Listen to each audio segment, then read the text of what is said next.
It's the 11th of January 2021. Welcome everybody to the 2022 rather. And we're going to do a 2021 recap. This is part 4. There's a playlist on my page for parts 1, 2, and 3. And we're just creaming of the cream of March. And this will be a 2-part series for March. And we're going to jump right into it because we got almost 1,000 clicks to go through.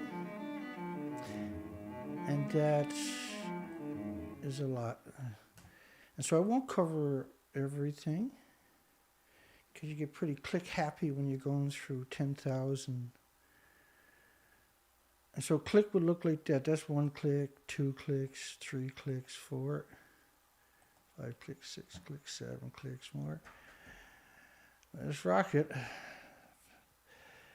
So Reactor 3, there was a lot of news in the beginning of March about Reactor 3, and there was a lot of news about food from Japan in March too. And 14 prefectures were banned in almost 55 countries worldwide.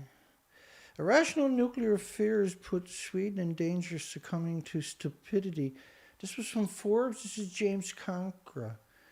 It's a terrible example of humans. If an alien race comes here and they use him as a model for the rest of humanity, we are doomed immediately.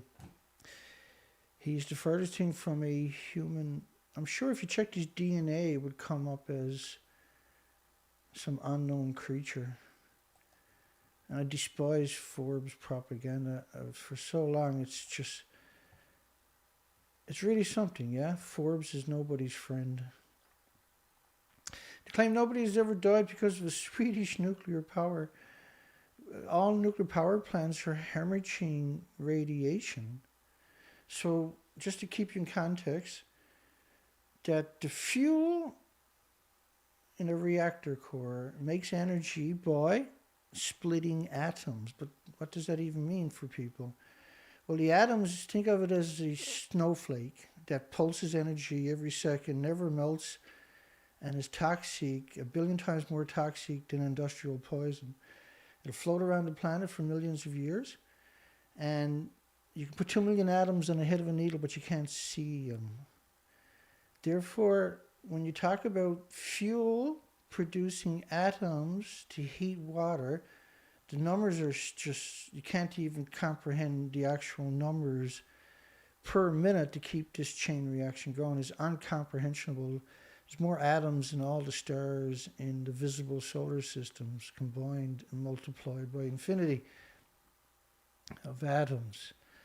When it's taken out of the reactor where there's a containment, it goes into a fuel pool where there's no containment and it's still splitting the atoms used to produce millions of homes. And so each day, that amount of atoms that would produce energy for 1 million homes is still produced, except it's evaporated up the tall stacks. That's released into the communities and the entire biosphere of the entire planet, and it wrecks the planet permanently. It's an actual weapon. Nuclear fuel rods are a weapon. When you consider what they actually do, that's the worst weapon humanity's ever created. Sweden is far along in its commercial nuclear waste disposal program. Most countries, it's building, you call it, you know what a deep geological repository is, where they dig a big hole in the ground and they dump their nightmares down into it. Nearly 30% see little or no rebuildings in the nuclear wasteland, of course. A decades-long shadow made a nuclear safety. I got that all wrong, didn't I? Fukushima, decade-long shadow made nuclear safer, which is absurd. And these people, we've covered them many times. They don't write the article, they put their name on it. The Director General of Japan's Atomic Energy Agency, 10 years ago, he was University of Tokyo nuclear engineering professor, which is the very definition of a scumbag in the real world. And for the government on top of that. Plans also entail installation of a large cover, Unit 1, in 2023, next year. Of course, they covered Unit 1 for the first 5 years with a Kevlar sarcophagus. And that, if you took 1 square foot of that sarcophagus and brought it down the New York subway, everybody walked past it would die that day, that week, that month, that year, forever. As long as you left it there, people will die all day long, in other words.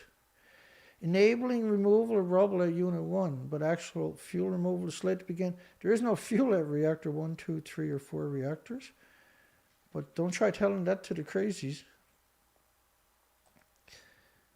The action has been especially costly to TEPCO, $95 billion in compensation alone. And insurance that they do have on these places are limited to $1 billion if they can actually get insurance, which typically they can't. An international follow-up, which is a despicable framing of the narrative, is called international fallout when internationally radioactive fallout has polluted their water and their food resources and their communities and their forests and meadows and lakes. And international fallout begins in the immediate aftermath of the catastrophe. And so how many ways can we downplay it? You'd be surprised when it comes to the nuclear industry. Okamoto expresses several regrets about the Fukushima accident, but his biggest one is the widespread vilification of the nuclear power that it prompted. First off, if Santa Susana, when it melted down in 59, if that had it came out and went public, it was actually 460 times worse than 3 Mile Island. That, you know, what they actually emit for the Pennsylvania.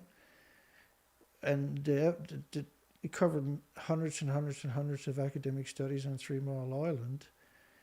And the truth, the actual truth, got buried. 2 million people got incredible doses. And Santa Susana was 460 times worse.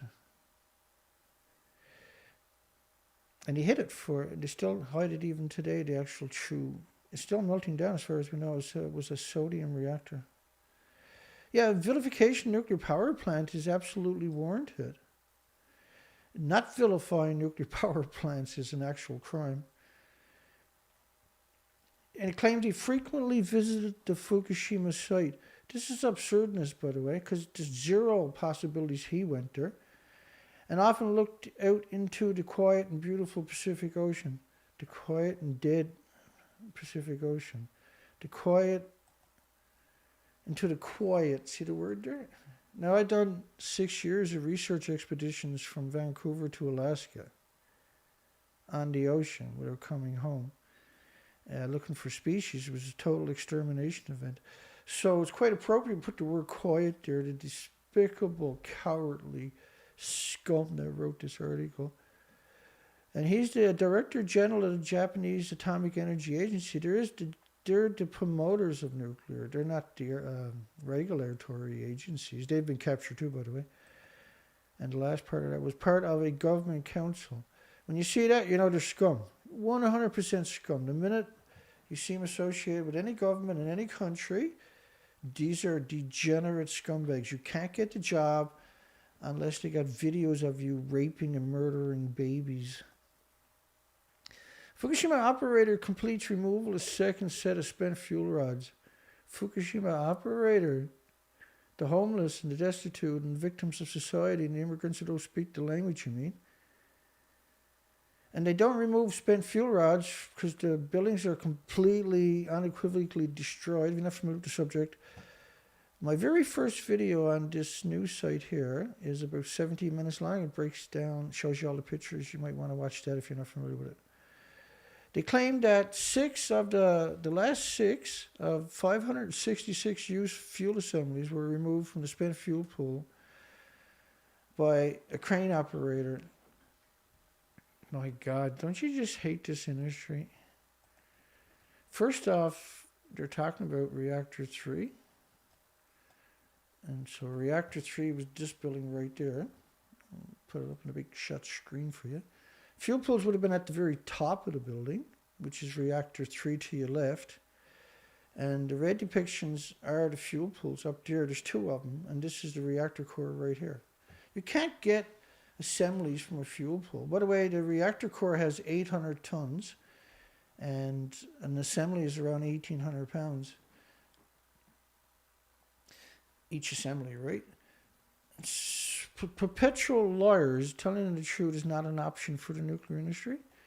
Telling a lie is. They can't tell you the truth because then 75 years of lies comes to the front. TEPCO said in a statement, emailed, too arrogant to have a conversation, are we? Emailed. I emailed riders once, and I called them scumbags. The transfer for the number 3 building started in April 2019. We covered all of this when it was happening. In fact, we bludgeoned them when they originally announced it with the documentation. Following the safe removal of more than 1,300 fuel rods from the badly damaged reactor number 4 building. Badly damaged! Again, this is madness. Well, how come nobody else is doing what I'm doing? I'm so burnt out from having to tell the story because nobody else will tell it. The fuel pools at top of the buildings. That's what's left of reactor 4 over there. Do you see the guts hanging out of it over there? Do I got to move myself over there and actually point that out for somebody? Is there anybody out there so friggin' stupid that I got to... well, I take the chance, Dana, because there's probably somebody out there doesn't understand that everything is missing right there. All the guts are shot out of the bottom of whatever you call this. The fuel pools are at the very top of the buildings. Don't mind me, I get a little cranky. Genocide will do that to you, right? Ecocide, omnicide, genocide will hopefully do that to you. I don't know if it does, but... So obviously somebody's not being honest, are they? Let's keep it rolling here. I'm not going to cover everything. It's 1,400. There's 100 fuel rods in each assembly, so 13 assemblies. This is madness, boy. 3 overheated reactors. Overheated, yeah? Did that look overheated to you? You got to be crazy just to try to have a conversation. I'm sorry, you go crazy just trying to have a conversation about a single story. Resilient crazies, a.k.a. farmers of Fukushima. Resilient. This is a mad story on top of that. The region was rocked by nuclear disasters 10 years ago. Farmers adapted and continue to poison people worldwide with the world-famous poison fruit. And this came to us from Voice News. He says his rice is considered some of the best in Japan. By morons, obviously. But to harvest his crop safely, he's got some extra equipment most farmers would never keep. And a Geiger counter and bags of potassium, which obviously can't do nothing. This is another hoodwinking where they talk about potassium. And $22,000 radiation testers. Bags of potassium. And so potassium is natural stuff. Your body can't bioaccumulate any more potassium than your body already has. Your body regulates as what's known as homeostasis, where your body regulates how much potassium, magnesium, iron, carbon, cobalt, whatever is in natural emitters, not even emitters, natural elements from the solar system. The stuff from nuclear meltdowns is called man-made or anthropogenic, which is aka man-made. But rather than say man-made, because that sounds bad, they call it anthropogenic, right? So what these useful idiots are convinced is that by the nuclear industry scientists, that if you put potassium in your fields or your trees, around your trees, the fruit won't suck up radiation, but it actually doesn't work that way, right? Because there's gamma, alpha, beta, neutrons emitters, and potassium's kind of almost, it acts like a gamma, but it's not harmful, right? It's there's potassium in this coloring here, potassium in my sweater, potassium in my headphones. List goes on, right? And so radiation, you can't displace radiation by using other elements. It doesn't actually work that way. But that's the story, and they're sticking to it. And when you have major medias like Vice regurgitating those narratives, it's a very dangerous. They should be arrested and convicted legally and then beaten to death with baseball bats for doing it, as far as I'm concerned. The plant is still leaking radiation today, says scumbags. These plants are destroyed. They're not leaking, they're hemorrhaging. People decided to stop farming, fled to the other regions with their entire families, said, I didn't run away because I'm stupid. So I tried to make things work in a nuclear wasteland and fight the radiation. Hey, chayo! Personally, I didn't run away because I'm a moron. Heavy heaps of radioactive topsoils piled up just outside his land. So thousands and thousands and thousands of one-ton bags of radiation surrounding his farm. But he's okay. He fought the radiation. Every spring, we put potassium in our paddies.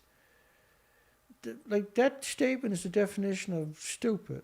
You should get a special certificate because you're actually stupid. You're actually a moron when you make a statement like that. That's the nuclear industry, though. That's it can't exist without endless propaganda. The race will absorb potassium instead of radioactive cesium, says the moron. And after the disaster, put a tremendous amount of effort in restoring the land, making the products safe to eat. You can't do it. You're surrounded by millions and millions of one-ton bags of radiation. And you got to drive past that every day to get to work. You got to be some kind of stupid to stay there in the first place. But to grow food there, that's murder on a whole different scale. And it's not stigma. It's rightfully. Hang on, I'm just got to fix a few things there. Make my head a little bit bigger. Big head, good. Bad head. On the weekends, he set up a grocery stand in Tokyo because he couldn't poison enough people in Fukushima. I can talk to people directly, says moron. And they buy the product from me because they're morons too.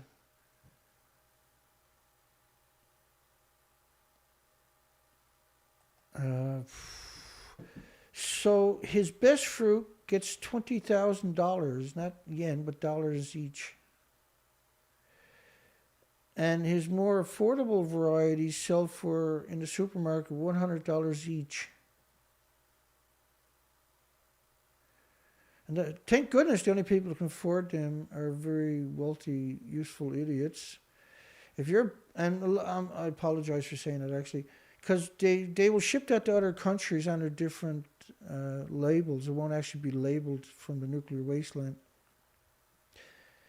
Genocide. Imagine $20,000 each. So it's a big incentive to murder as many people as you can, right? And the world should do likewise to that person. 10 years on, 6 economies still halting Fukushima food import. Thank goodness. Japan has explained many times the safety of its radioactive food based on degenerate lion scum. Look, so Fukushima itself is there, one of those dots. But the food was banned from 55 prefectures and half of Japan. I wouldn't eat food from here or up there. Certainly I'm not going to eat food from ground zero. No, like anybody in their right mind is not going to do it. But the media revels in publishing stories about genocide machines, because that's what a farmer is in Japan. They're actually a genocide machine. I got a big poll for it tonight. By the way, would you eat food from Japan's 14 northern prefectures, not just Fukushima, as I just showed you over there? We got 22 votes. The right answer is no, because why would you eat food from a nuclear wasteland? Right? Why would you do that? Why bother? What's the point of that? This is not like eating jalapenos because they're hot and the other person can't handle hot food. This stuff is deadly, and it's deadly to long past the human experience. Hoping that the 6 will end their measures, but the 6 countries. So Taiwan media, by the way, is brutal trying to get Taiwan, but there's many other medias doing the same thing. Caused by 2011, it was actually 4 meltdowns, not 2 scumbags. It's 4, not 3, rather. Fukushima #1 nuclear power plant. Fukushima #1. That's the closest to nothing as you can get, by the way. According to the Agricultural Ministry, you can imagine how despicable that person's going to be. 54 economies introduced import restrictions on Japanese goods, right? And from 14 prefectures. It should have been Tokyo, too, not just Japan to hold scale-back ceremonies on 10th anniversary of the quake tsunami. What about the nuclear? The nuclear is definitely more deadly than the quake and tsunami, sadly and horrifyingly. The state-sponsored terrorist event. Nothing stupider looking than these people there, look. You work for the government, and now you're a zombie till the day you die. You're just another zombie, a 100% zombie. Check your memos every morning to make sure you know what you're allowed to say. Go lick boots all day so you can have a paycheck on Friday when you couldn't get a job somewhere else, really. If you can get a job for the government, you can definitely get a job somewhere else. Irony as the Sahara dust returns radiation from French nuclear tests in the 1960s. Because the Sahara Desert, the Algerian Sahara Desert, and this is France in twilight from radioactive fallout from nuclear testing 60 years ago. And France won't tell them where they buried a lot of the radiation. Dust from the Sahara Desert blows north by strong seasonal winds to France. It was not just France, it's every country in between and within 1,000 miles either direction. To not only bring stunning light and sunsets, it carried abnormal levels of radiation. And the radiation is not considered dangerous by bird brains and scumbags. A big dollop of irony. It claims the boomerang effect has brought back cesium. Again, you see this constant attempts at brainwashing the population into thinking that only cesium exists. And when people have a conversation, a lot of people, that's the first thing they're going to mention to you. If they don't know nothing about nothing else, they'll mention the word cesium-137. They'll kind of do it like that too, right? And when you say to them, well, the reactors run on uranium, plutonium, you can see them like go into shutdown mode and reset. Like, yeah, that's right. Because we won't hear that in these stories. You won't hear the word plutonium, uranium. You just hear cesium. Okay, now he's brainwashed. Next victim. 60 years after, they went to the French Polynesians and down to Algeria and radiated the daylights out of them for a couple of decades with nuclear weapons, and then they went back home. They didn't do it in their home country because they knew better. That's not a crime? Well, you should get your head checked. Let me check it for you. Sahara dust clearing from the central. And so the dust, you'd be surprised how much dust we're actually talking about. You can see the dust moving across the whole planet, actually, see? It's not just the models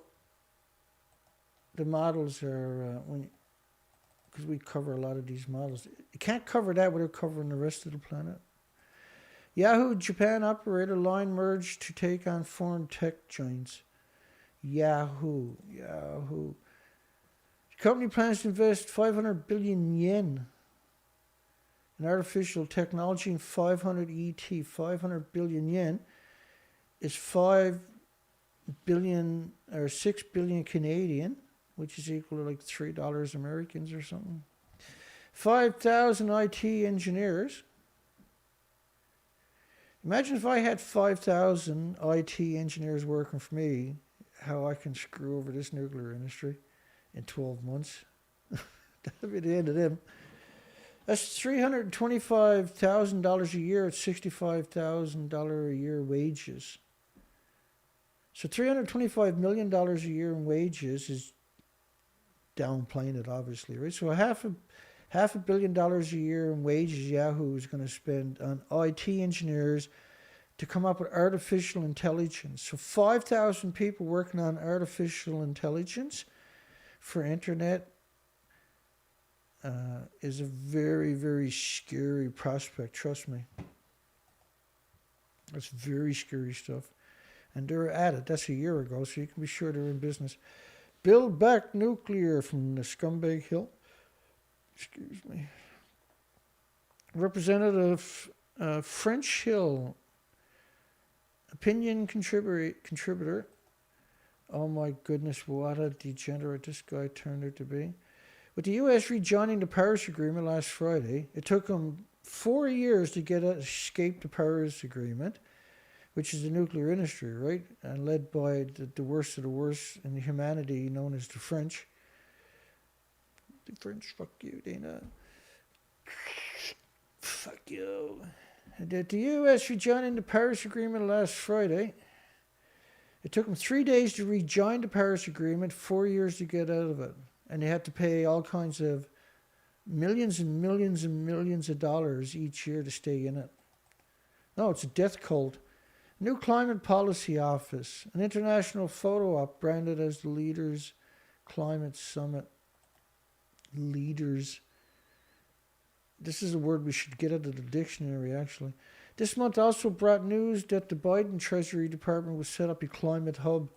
All of these are scary as shit because their lobbyists are going to get those jobs, and not good ones, lobbyists, but not that there is a good lobbyist. I have never come across one.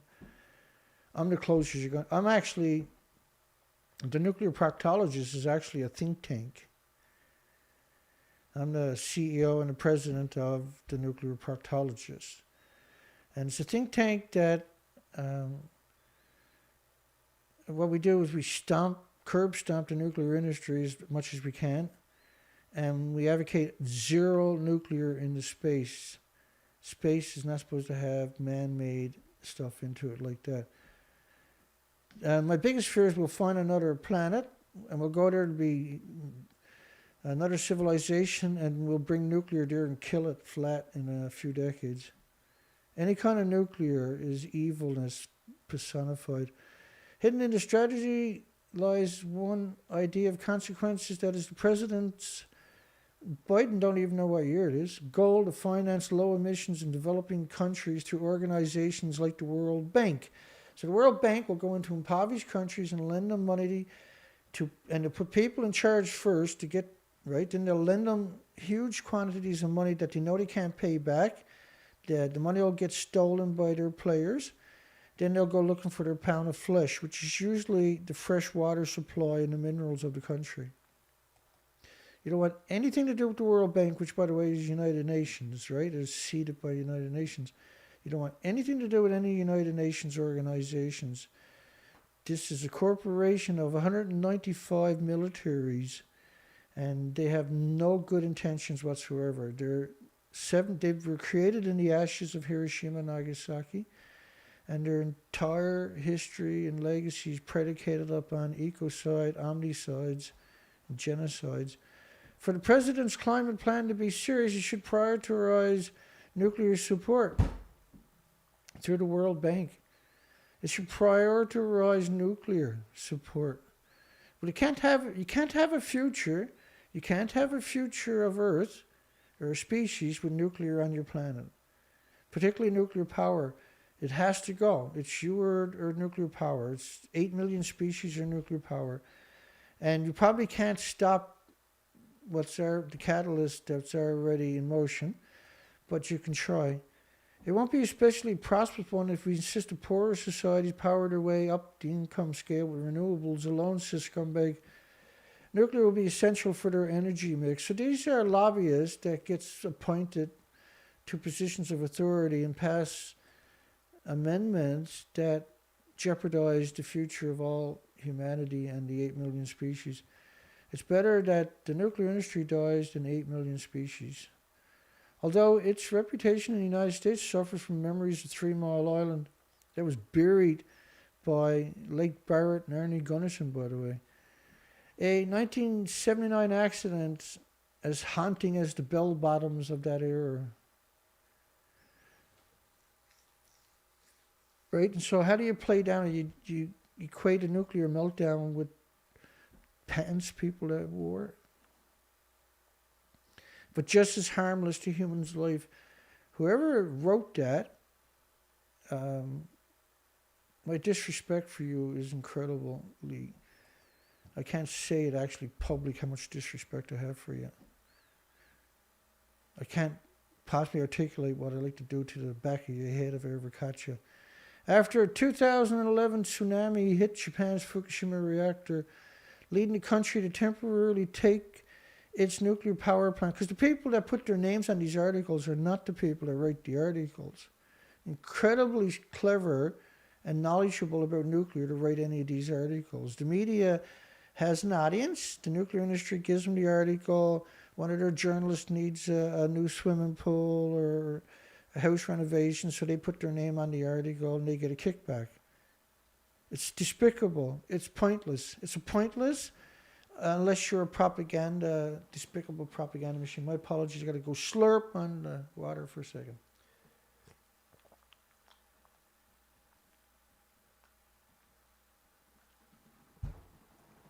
Woo!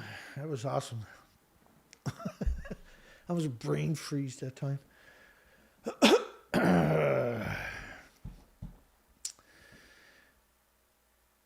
After tsunami hit, they always like to say this, tsunami hits the Fukushima reactors,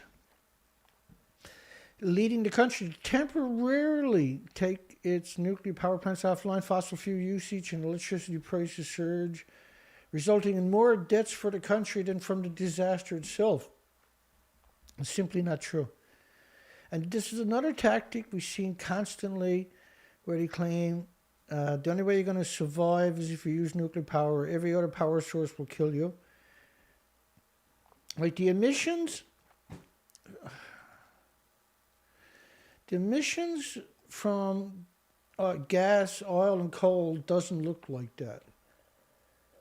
Plumes covering the entire planet. By the way, the model's only until the 2031st, 20-day model. The model ran for another 10 days. The plume ends up here. This is a plume model of radioactive fallout. Gas, oil, and coal won't spread that far. It won't ever create a plume like that under any circumstances. But nuclear will always do that. And there's 412 nuclear power plants currently on the planet. Their fuel pools are also creating plumes like that every day. And they have now been for 40 or 50 years. And this is why we see the mass die-off of all species. And that plume was Fukushima's radioactive fallout plume, based on venting, not actual nuclear meltdowns, by the way. Not only does nuclear energy release no carbon emissions, and of course, nuclear is the most carbon-intensive thing. First off, it needs 2 power plants to run. 2 gas, oil, or coal. What's the cheapest? Coal. So most nuclear power plants are run by coal plants. They need 2 of them. So it's the same, and we've had this conversation a lot of times, but that's how propaganda works, where they just tell you the exact same lie over and over and over everywhere you go. It's easy, it's easy to understand that this is not individuals, this is the industry, because you get the same narratives, word for word, by the way, showing up everywhere in all kinds of medias worldwide. Innovation continues to minimize the waste it leaves behind. Innovation does not continue. It has never minimized any waste whatsoever on the entire planet. There is no innovation. And one recent breakthrough at the Argonne National Laboratories may permit 97% recycling of spent nuclear fuel, which is actually illegal in the United States and Canada. It's called mixed oxide fuel. And it's the worst thing you can do. They do it because they burn that back in a reactor and release it into the environment rather than storing it for millions of years. It's the opposite of what they're charters called for was to protect the environment from radiation. No, their whole legacy is evil. It's unbelievably evil. And Congressman French Hill never wrote this. Also, he is a Republican representing the 2nd District of Arkansas, and he was put in that position as a lobbyist, right? But he didn't write it. The nuclear industry wrote it, and then the media that published it didn't write it. They also put their name on it. That's how it actually works. He oversees U.S. policy at the World Bank and other international financial institutes. So if you go look at everything that he publishes and everything, all the appropriations that he puts out, it's all going to go to major lobbying groups. He doesn't write any of this. You're going to be incredibly articulate to write that kind of stuff on nuclear, and that would take a lifetime. 10 years after tsunami in Fukushima, North Japan yet to fill the void. We've seen this, despite $280 billion effort to heal scars of March 11th, many evacuees stay away. And so the evacuees should sue the newspapers when they're doing this. Nami, a small town that sits trying to force them to go back and trick them and deceive them, manipulate them into going back into a nuclear wasteland. And Nami is a nuclear wasteland, unequivocally. Even in 1,000 years, it'll still be a nuclear wasteland. Small town sits about 10 kilometers from ongoing nuclear meltdowns. Advocating people move back into a nuclear wasteland is a crime. That's a crime. They're trying to murder those people so they can get a few dollars in advertisement. Once boasted 25 fish processing companies. And today it still has one, which is horrifying. But they once had 25 fish processing companies 10 miles from a nuclear power plant. Is scary without the meltdown, because they're still hemorrhaging radiation 24/7 via the fuel pools. It's only been nearly 10 years since a magnitude earthquake. In tsunami, 22,000 people dead or missing, 122,000 homes destroyed, and radiation spewing nuclear reactor meltdowns. And at the peak, 470,000 people fled their homes. You hear them always talking about it, 160,000 people ran away. Because they rewrote the history after about 5 years. And it's pretty rare, but you will see a couple of stories where they actually acknowledge it was almost 500,000 people ran away. 470,000 people ran away. Right? And how many times we've covered stories where they say 160,000 ran away? A decade later, Nami still struggles to recover. Yeah. Big surprise. It can't recover. The reactors are still melting down for the next 1,000 years. It's illegal to go beat the shit out of these people, though. Sadly. Fukushima Daiichi 3 fuel removal completed. This is absurdness.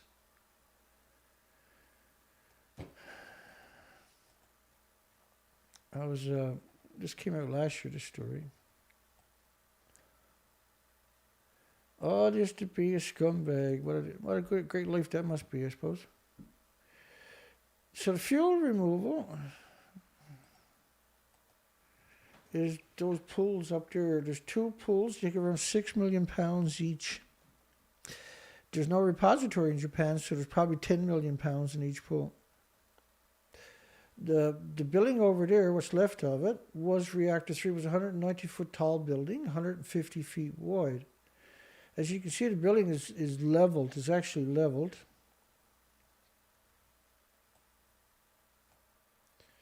Some hard cases, eh?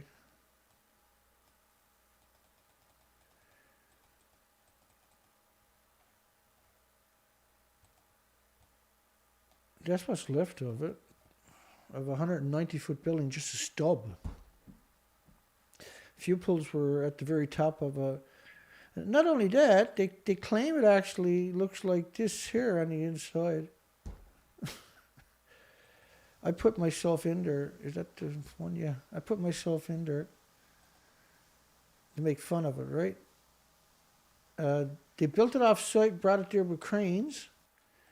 It's 177 feet tall.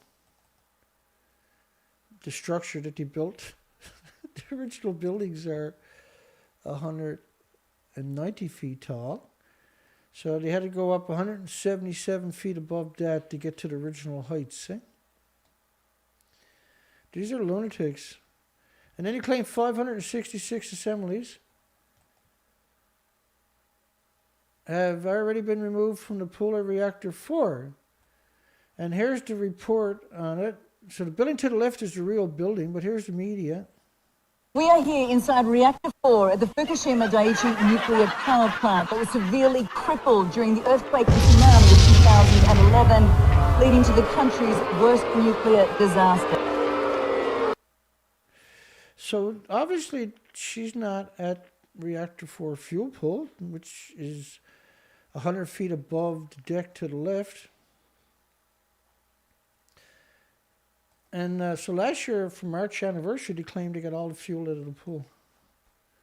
It's a 54-meter tall structure, which is 177 feet. Typical constructed a separate structure to facilitate the removal of the fuel from the Unit 3 fuel pools by remote operated cranes.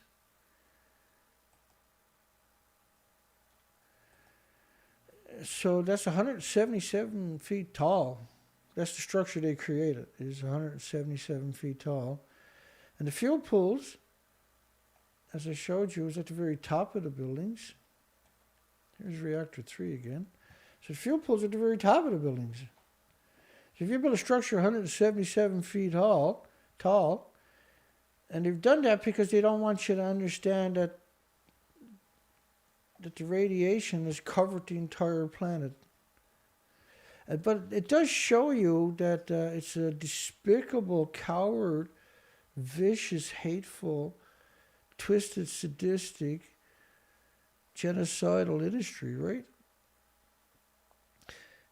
Well, you know, these types of lies can cause an extinction level event on our planet and are.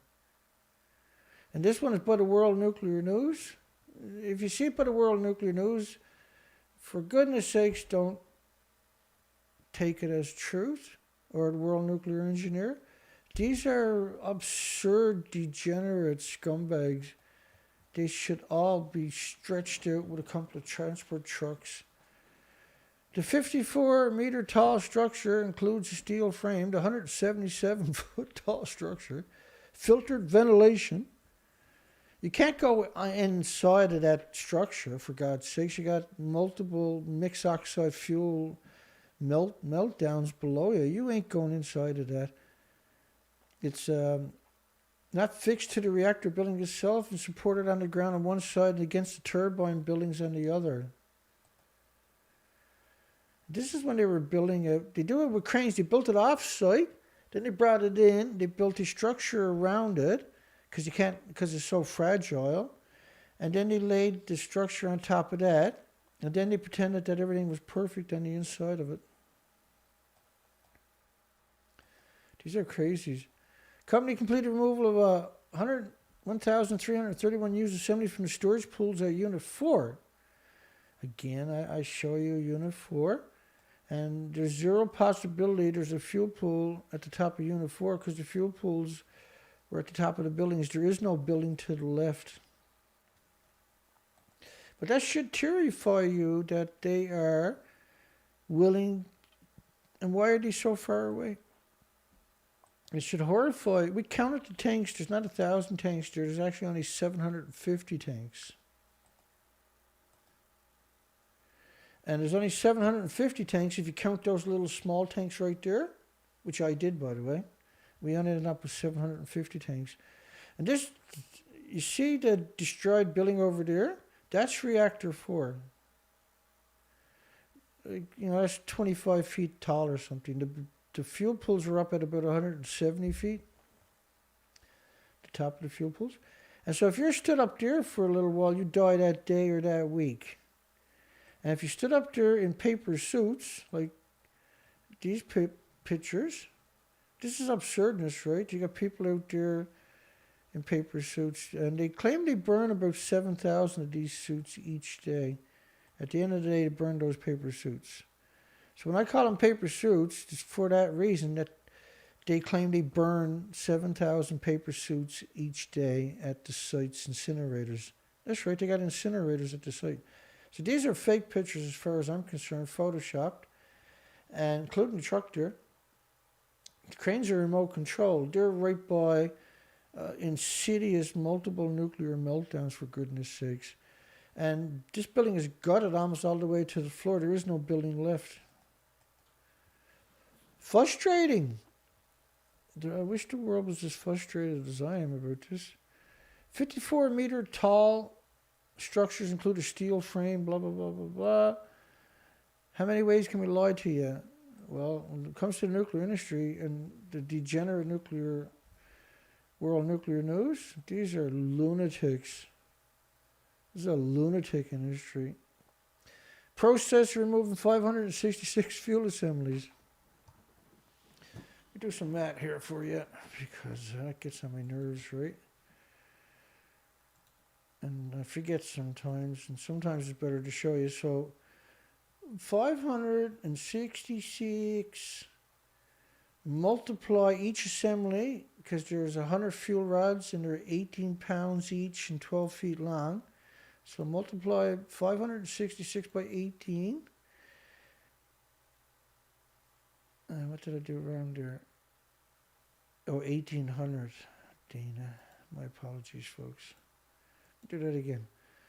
So it's 500. There we go. 566 times 1800 will give us the pound each. It is 1,018,000. Divide that by 2,200 because they're metric to get the ton each. So they're talking about 463 tons. But the reactors actually, each themselves, are 800 tons. They were the biggest in the world. And that the fuel pools have decades and decades of reactor cores because they don't have a repository. There's an absurd amount of numbers we're talking about. It's around 1.6 million pounds per reactor. So the claim that 566 assemblies from the storage pool is claiming that all the pools are empty and only half a reactor core is in the fuel pool. That's not the way it is, though, because they don't have a repository anywhere in Japan. The fuel pools are actually stuffed. 54-meter tall structures, 177 feet. Let's keep going. Nuclear effects is all. And so this was a nuclear power plant, Confretis nuclear power plant. And some readers may think the power plant is far away, and that's what happens. There does not affect them. But affects us all, and affects us all a lot. In my case, I feel especially concerned. Some time ago, I discovered the article of a veteran journalist, along with a few other environmentalists, nuclear workers, and some journalists were spied on by the shadowy commission by a high official electric company that explodes nuclear. So the nuclear company was spying on activists and journalists that were talking about the nuclear industry. The company president surprisingly says he knew nothing. It's hard for me to believe him, just like when he says the nuclear power plants are safe. What am I going to do? We still have rights to doubt. The nuclear management responses were first to hide the deficiencies, then deny them, and then finally say they had been fixed. And he allowed himself to doubt those words a lot, taking into account that this tactic of hiding, denying, and I translated this article, right? Denying and denying without ever being able to verify it is the usual one in the nuclear business, which is something that we have, have been able to show ourselves. Now the Spanish government is about to grant an inexplicable extension, 10 more years of life to a nuclear that is 37 years old. And the problem is that the metal is bombarded by neutrons, becomes really, really brittle. And that's a real problem because the reactors are what they call high-pressure reactors from 1,000 psi to 2,200 psi. And so if that explodes at those, that's a bomb, right? That's equal to a nuclear bomb going off because they're such big machines. That nuclear is safe, sure it is as safe as those of Harrisburg, which is 3 Mile Island, Chernobyl, Fukushima, and Mayak, and Santa Susana, and the SL1, and Chalk River, and blah, blah, blah, blah, blah. Where the day before it had. So, sure, it's as safe as Harrisburg, Chernobyl, and Fukushima the day before it happened, which makes us remember them. Those responsible for nuclear power plants always repeat that nothing happens until it happens. In addition, each year of operation, nuclear power plant represents more tons of the most dangerous waste that exists because it's still splitting the atom into the environment, and it will do that for millions of years because there's no way they're going to come up with a solution. They don't want to. They want it hemorrhaging into the environment. That's the only way to exterminate all the species. 10 more years means death to the planet. More than 300 tons to add to the hundreds of tons already stored and planted of no definitive and safe destination, and nor anywhere else in the world. And it's all hemorrhaging isotopes into the environment 24/7. By the way, no insurance company insures a nuclear plant, which is not understood being so safe, which is a great kick to the face. Whenever the nuclear's down, always kick them in the face. Never let them back up. The best way to save a pro-nuclear from drowning is take your foot off their head, so don't do that. How can we think more about more nuclear power when the state cannot manage what we have? And this is... I don't want to click to... It's too late. Oh yeah, that's South Africa. South Africa nuclear power plant is extremely brittle. It was built with inferior materials, which is unusual, really. Nuclear industry usually you have 3 inspectors for everything that's built from it, and it has to pass through 3 inspectors before it's shipped to the nuclear site. So only the best precious metals on the planet is allowed to go there and be irradiated and destroyed for infinities. Small modular reactors are safe and clean. They don't exist. And they're not going to be clean because they're using mixed oxide fuel for it. That's the furthest thing from being clean. Nuclear power is never the most cost-effective options for South Africa, and it's far from being clean. The South African now stores a total of 1,000 tons of high-level radioactive waste within Cape Town's municipal boundaries. So if they have a vent, and that's one of the most insidious things about this industry is it keeps all the nuclear waste at the plant. So if they do have a typhoon or a tornado or cyclone or hurricane come through there, everything goes. 100% meltdown of decades of reactor cores. That's not an accident that they do that, eh? That's actually evil. And they don't have... That's right at the end.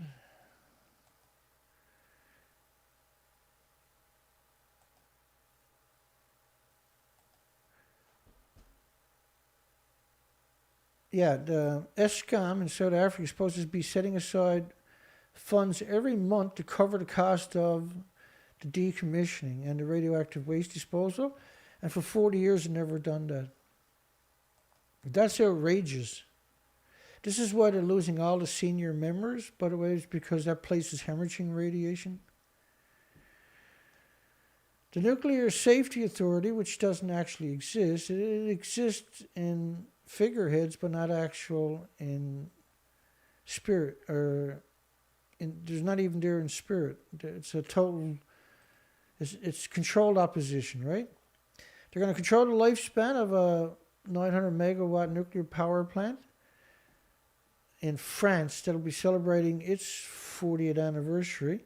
We covered this one before. It's surrounded by farms on top of that, which converted 220 hectares on the edge of an estuary on top of that.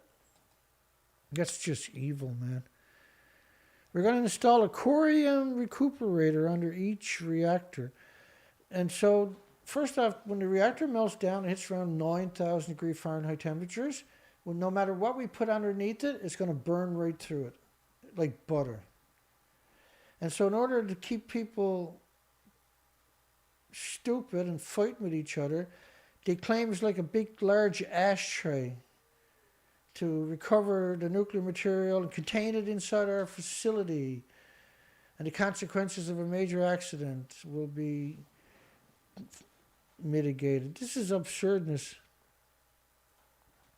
There would no longer be any irreversible external consequences. Well, what happens in a nuclear meltdown? It produces hydrogen. That's why you see the explosions in Japan. That's because it melted down. That's the result of what happens, is it produces this hydrogen from the zirconium cladding. And that'll displace all the oxygen. And the minute you introduce more oxygen into the building, or a spark, it'll detonate. It'll detonate with just more oxygen being introduced into the buildings. Wells will also be dug at a depth of 200 meters to collect deep water tables and a large quantity of necessary water to cool the installations in an emergency. Again, this industry, once you understand what they're actually, I'm not going to try to walk through everything because we're just doing a recap, but the industry knows it's not supposed to exist. When you see stuff like that, that's it admitting it knows it's not supposed to exist. If we do not make a schedule, if only to lower the proportions of energy produced by nuclear power, we will always be trapped by nuclear power. On March the 13th of last year, a large human and nuclear chain will be organized on the docks near the Eco-Citizens House. Eco-Citizens. Got a label for everything now, right?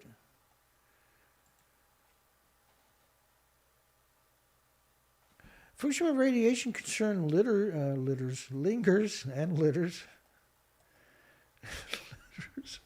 10 years after the accident of Tokyo Electric Power Company, that's still going on, by the way, still melting down, still hemorrhaging into the environment, still covered the whole planet with radioactive fallout that pulsing energy every second.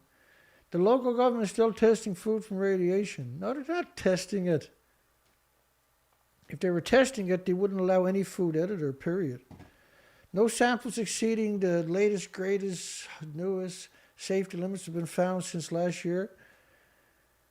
And if you took food from Fukushima and you cooked it and you gave it to one of these people, and didn't tell them, right? And when they finish eating it, you told them it was from Fukushima, they would literally attack you right on the spot. They would literally call the police and try to get you charged for trying to murder them. One nursery school there has been testing the radiation levels of school lunches independently. I'm not laughing, that's the gallows laugh. There shouldn't be, like, if you got a nursery school and you're checking the food for radiation, you shouldn't be there. That's no longer a school. That's a scientific experiment by the nuclear industry at that stage. But now must decide whether to continue their inspections because they're complacent. And complacent breeds genocide when it comes to nuclear. Fukushima radiation concerns linger. So the newscasters, like when you watch these people talking, they're just reading a script, right? Their job is to sell it. And they're 100% zombies. Even in real life, these are 100% zombies. They're more disconnected from reality than most people. Yeah, let's keep the children in a nuclear wasteland. We'll check the food with stupid, useless gamma Geiger counters. And they actually got some real Geiger counters there. Look at this. Like, if you're doing that to food, you should not be there. You absolutely stupid morons, you should not be there. This is stupid. You literally got to be incredibly stupid to stay there. Would less testing worry you? 6% says yes. And this is the poll by the nuclear industry, obviously. 94% says no. They're driving past millions of one-ton bags of radiation. The schools are surrounded by Geiger counters that actually don't work, by the way. 3,000 Geiger counters in that town. And if you don't care that the children are being poisoned, then you're pro-nuclear. Officials jittery as TN allows sale of land 5-kilometer radius of, is this India? I can't remember off the top of my head. But just to get the stuff for tonight, I went through 3,000 clicks. And before I can move it into the file for tonight, which meant I had to read all 3,000 of the clicks, right? Before I can make a decision whether we were going to talk about it tonight. No matter how brief it is, because I'll start clicking through stuff here as time goes. They are worried that any urban growth in the vicinity could hamper evacuation in case of emergencies. Like if you notice any community at rush hour, why do you call it rush hour? Because the traffic backs up. And if you have a single accident or a fender bender, it could be back up for a day. So like in a nuclear accident, it's impossible, say, for New York to evacuate, or any major city cannot evacuate an emergency. Because emergency when it comes to nuclear is run now. Not, don't take anything with you, just run, see? And that's the traffic jam. There's no way to escape, and they know it. The industry doesn't have any checks and balances. We're really the closest ever to a checks and balances. And 1 kilometer radius around a nuclear plant is the exclusion zone. It should be 50 kilometers out. This is totally false. There is no threat of leak, said an official from the nuclear power plant. Cancer plagues the West Valley nuke workers. So if the first number you see is $20 million in compensation for former employees, other claims are pending and more workers are unaware of the program. Gee, boy.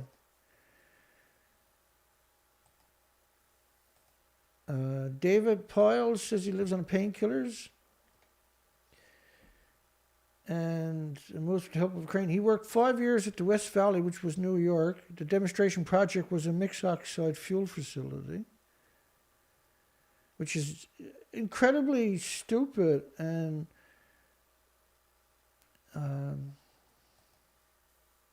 see, in order to make mixed oxide fuel, you got to have these special places where you break open the fuel rods and you boil it in acid at 3,000 degree Fahrenheit temperatures to liberate particles. You capture the particles, some of the particles, the hot particles, and a lot of us discharge because there's no way to contain it. They used to pump it down into the ground. Think about how insidious that actually was. But a lot of the gas, you can't contain the gas, like by volume. Well, you can, but they won't do it. And so it's released into the environment. And so if you look up studies on La Hague and Sellafield or Donneray or any of those mixed oxide fuel facilities, you look up studies, you start seeing it contaminates 5,000 miles away easily. We were dealing with so much radiation. I worked 5 years. I got absolutely no joints in my knees. My ankles are gone. My hips are gone. And he worked in bathtubs full of radiation. There was 200 full-time employees. And the company partnered with the federal government to recycle used fuel. Which, when fuel goes to the chain reaction, it's 1 billion times more toxic than industrial poison. Now, when you put it through a chain reaction again, it does the same thing again. So now it's 1 trillion times more toxic than industrial poison, the stuff that's coming out of it.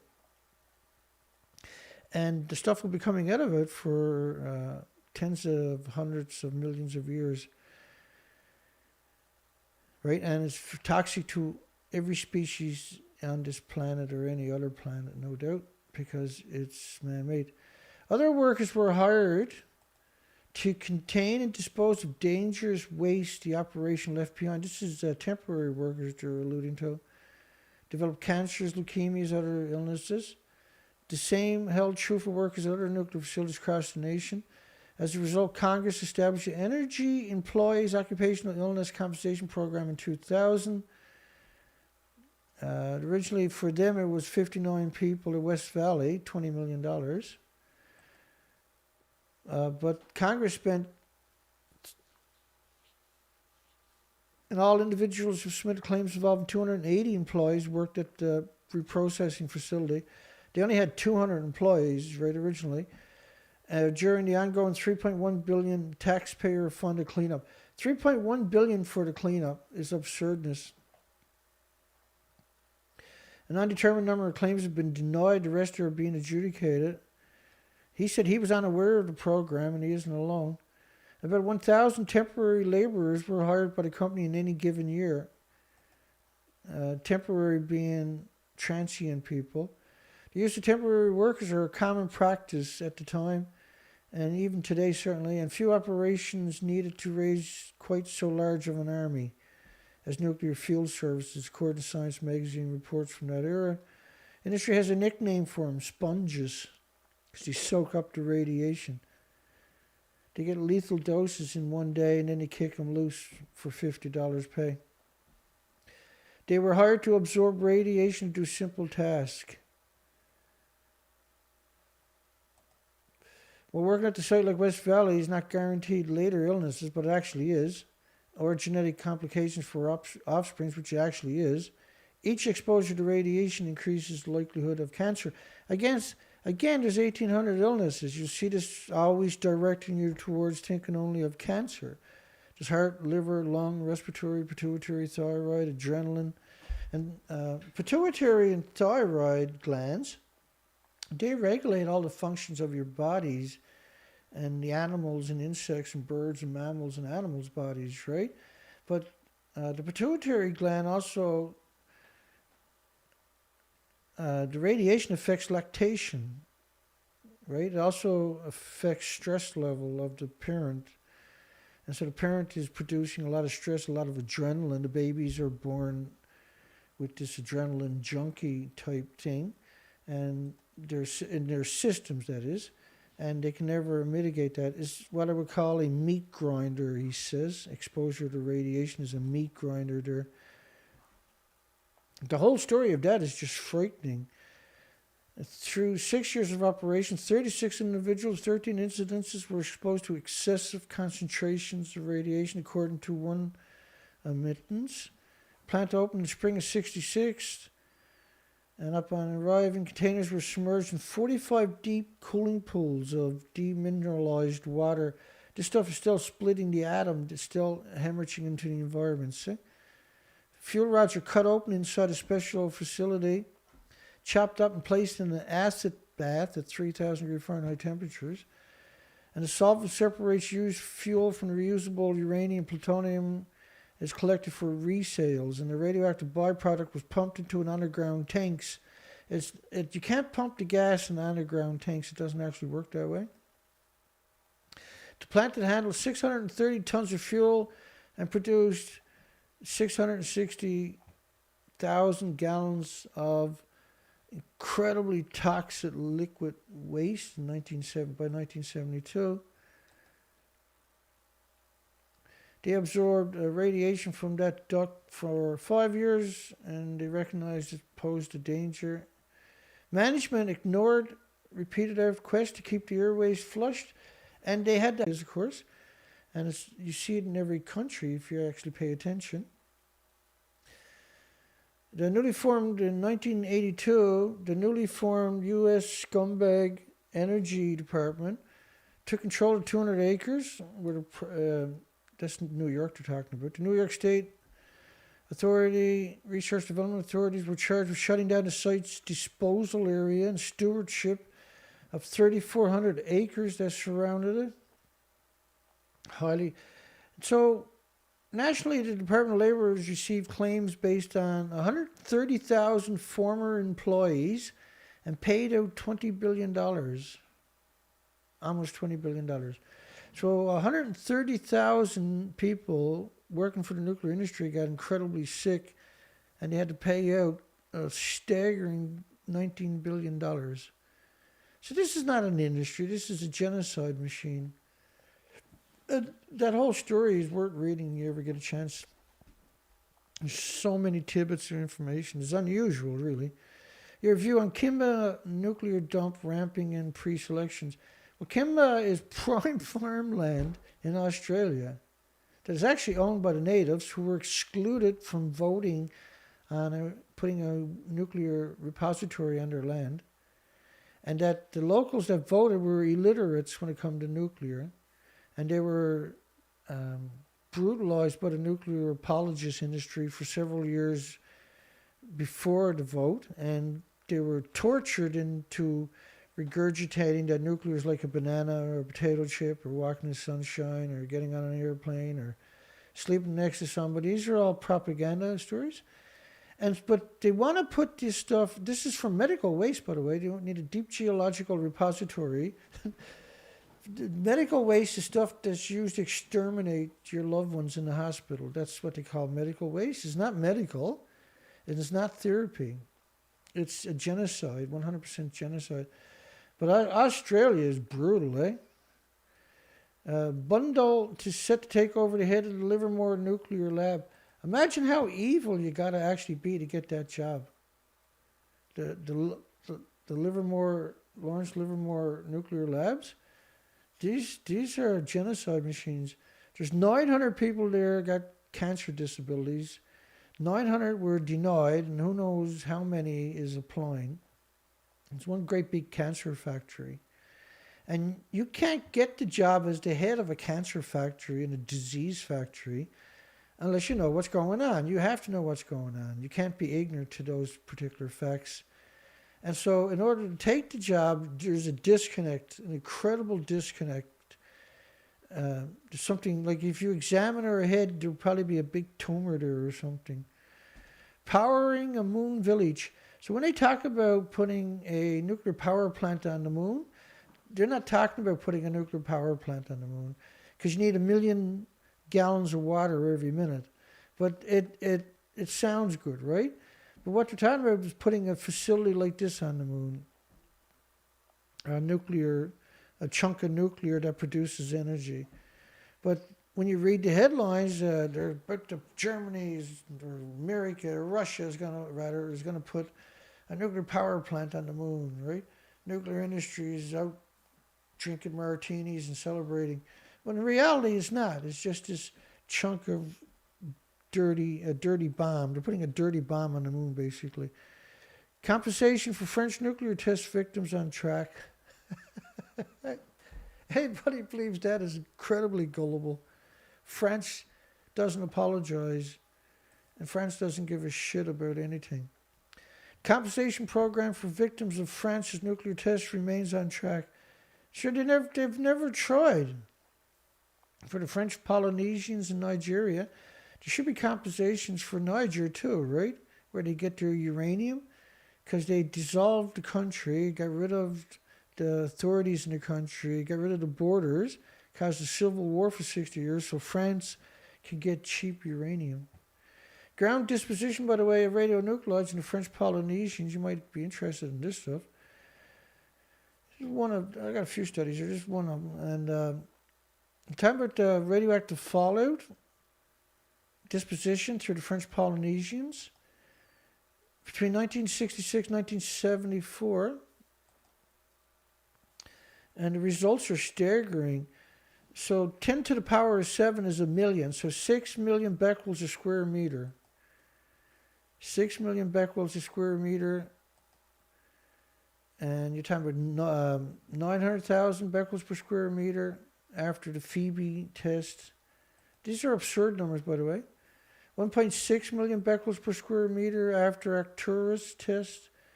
And the list just keeps going, right?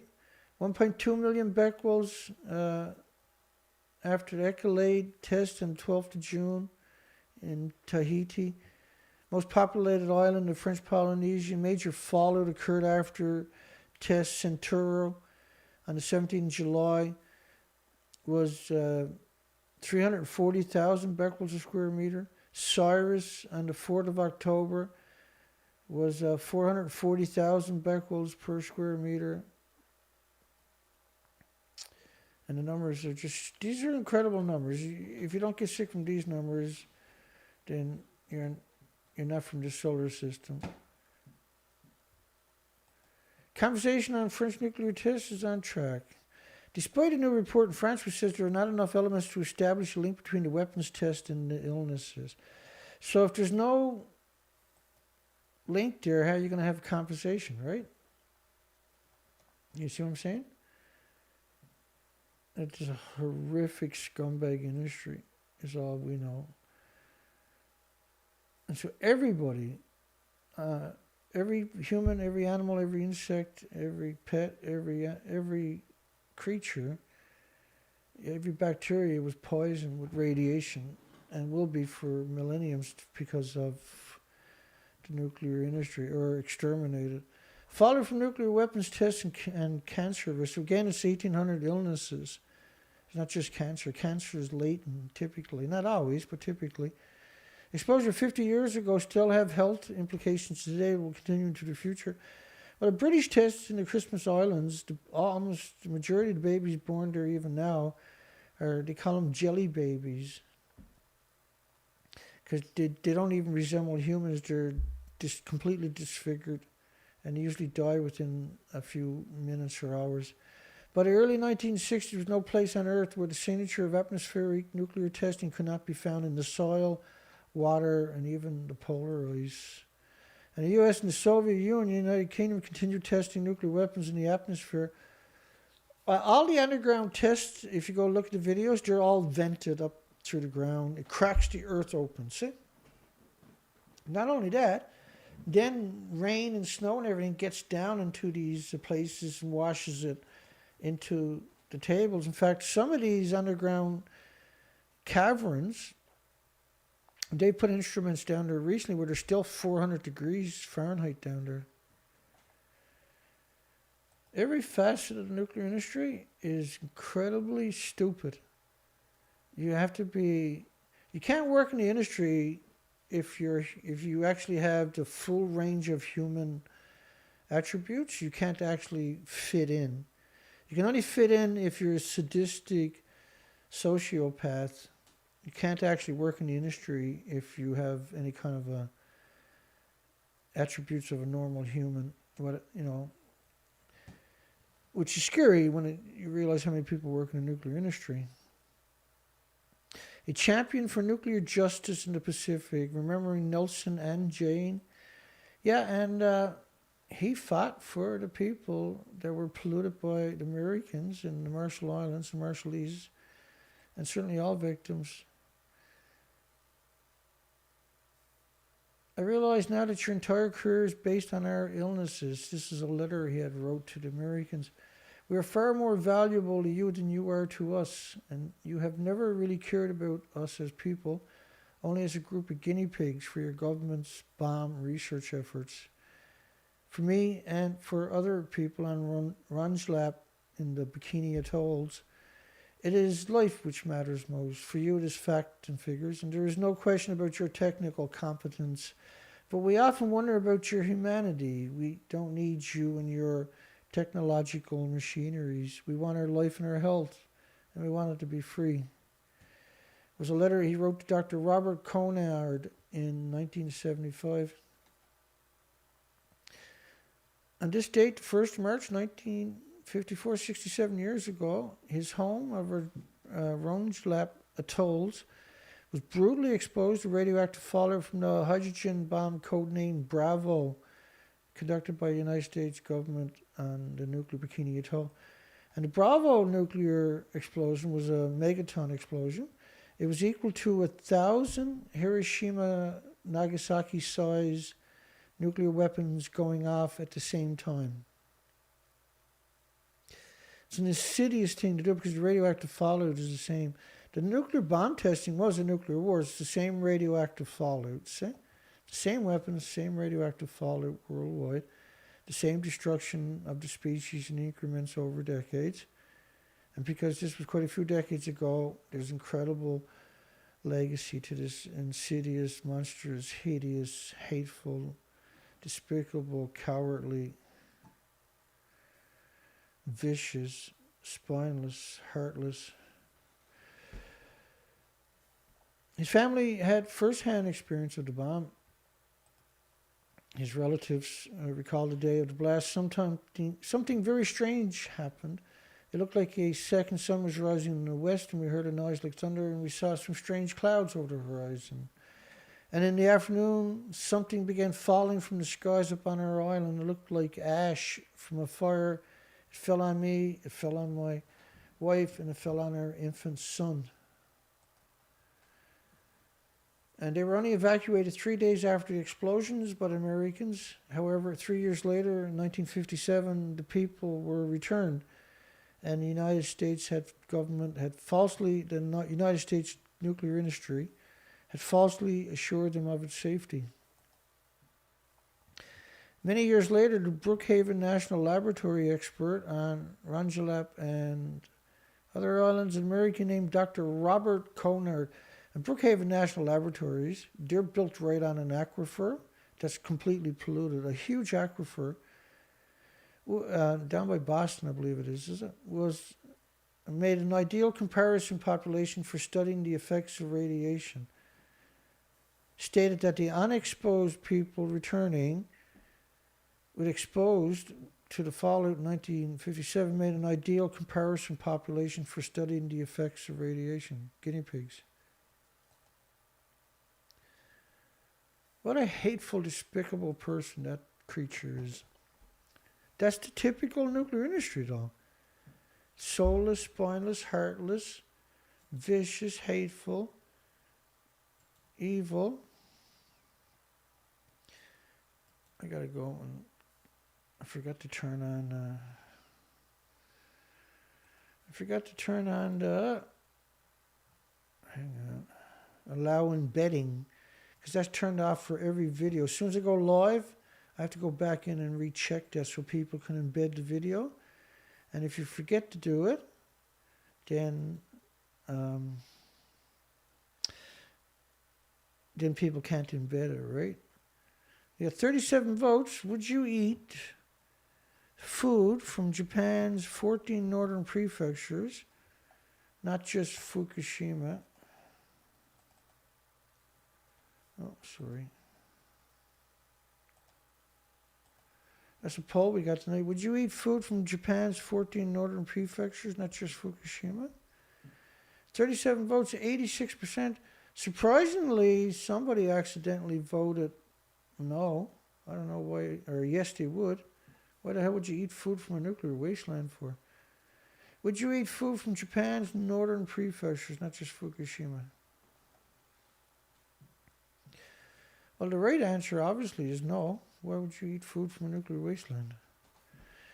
In May 1975, he sent his powerful letter to the doctor, Robert Conard. He was motivated to write the letter after the tragic passing of his nephew from leukemia and witnessing many others in the community suffer devastating arrays of cancers, thyroids, reproductive health issues. Yeah, it is. It's terrifying that the industry done something like that.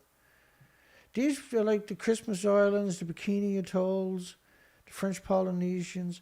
These are the only oases in these, beautiful and unbelievable paradises in the middle of nowhere. And the nuclear industry went out there and wrecked it permanently for billions of years. It shows you this incredible disconnect and hatefulness.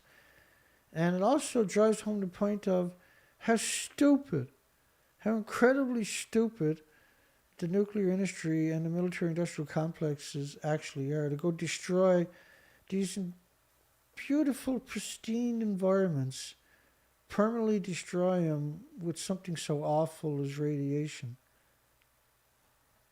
I think it's very telling, really. Doctors told us everything's all right except for the coconut crabs, but that's not true. We found out this year that's not true. Many people I know have stomach cancers, thyroids, and leukemias. And when we walk around the island, my feet burn all over. My God. 10 years of Fukushima, there was no jolt. Who knows what this is about? Do you know? I don't know. People in paper suits that just came out of a bag. But he's only wearing glasses, for God's sakes.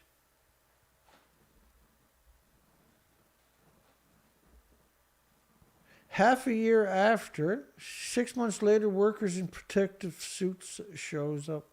These are not protective suits. They're not workers. Like, it's absurd. It's absurd to even suggest these are protective suits. Today, all Fukushima food that comes onto the market is completely safe, says war crimes and crimes against humanity Governor Masao Uchibori. What a horrific, despicable coward that creature is. Did you know that when Fukushima nuclear meltdowns hit the airwaves, he never slept for 72 hours. He stood in front of cameras in Tokyo for 72 hours and lied. I'm not kidding you. He'd done interviews for 72 hours. I'm sure he was on Benny's or Beans or something, but uppers, right? On the eve of the 10th anniversary of the disaster, referring to Japan's strict food safety standards, this is absurd to suggest there's any kind of safety standards. If there's safety standards, it would be we don't grow food in a nuclear wasteland. That's the safety standard. Canada started shipping food in 90 days after the nuclear meltdown started. Canada don't have any standards. And Canada is supposed to be one of the best places to live on the planet. It's the complete opposite. The Japanese government wants to convey the messages to the world at the Olympic Games last year. Like, the Olympics are not supposed to be... That's a private corporation. Like, and then using that as a weapon to indoctrinate as many as they can into eating deadly food. You know what? He got samurai swords so they can chop the heads of these people off. That's why the swords were there. This is an unbelievably evilness. By the way, I've had samurais threaten me from Japan. Actually threaten me. Real samurais too, right? Going to come and kill me. Because they're too stupid to sit there and learn something. And that there are still huge problems in the nuclear ruins became apparent again only recently. Really? It defies any kind of rationale that people can be as stupid as they claim. When the cooling water levels in 3 destroyed reactors is actually 4, as a result, and maybe reactor 6, and certainly the common spent fuel pool, by the way, and all the fuel pools for 1, 2, 3, and 4 are gone, which is decades and decades of reactor cores in each building. They said the water cooling levels fell as a result of another strong earthquake off Fukushima. They were referring to the February the 13th earthquake in 2011 that they successfully covered up, right? It was an upper 6 in Japan's scale, which is 7, which is a 9.5, which is why we've seen damage right across the whole country. But not at ground zero, 10 days or 2 weeks before the 10th anniversary. Yeah, the whole nuclear industry needs a big ice pick in the back of the head, which indicated new damage. There's nobody in the nuclear industry that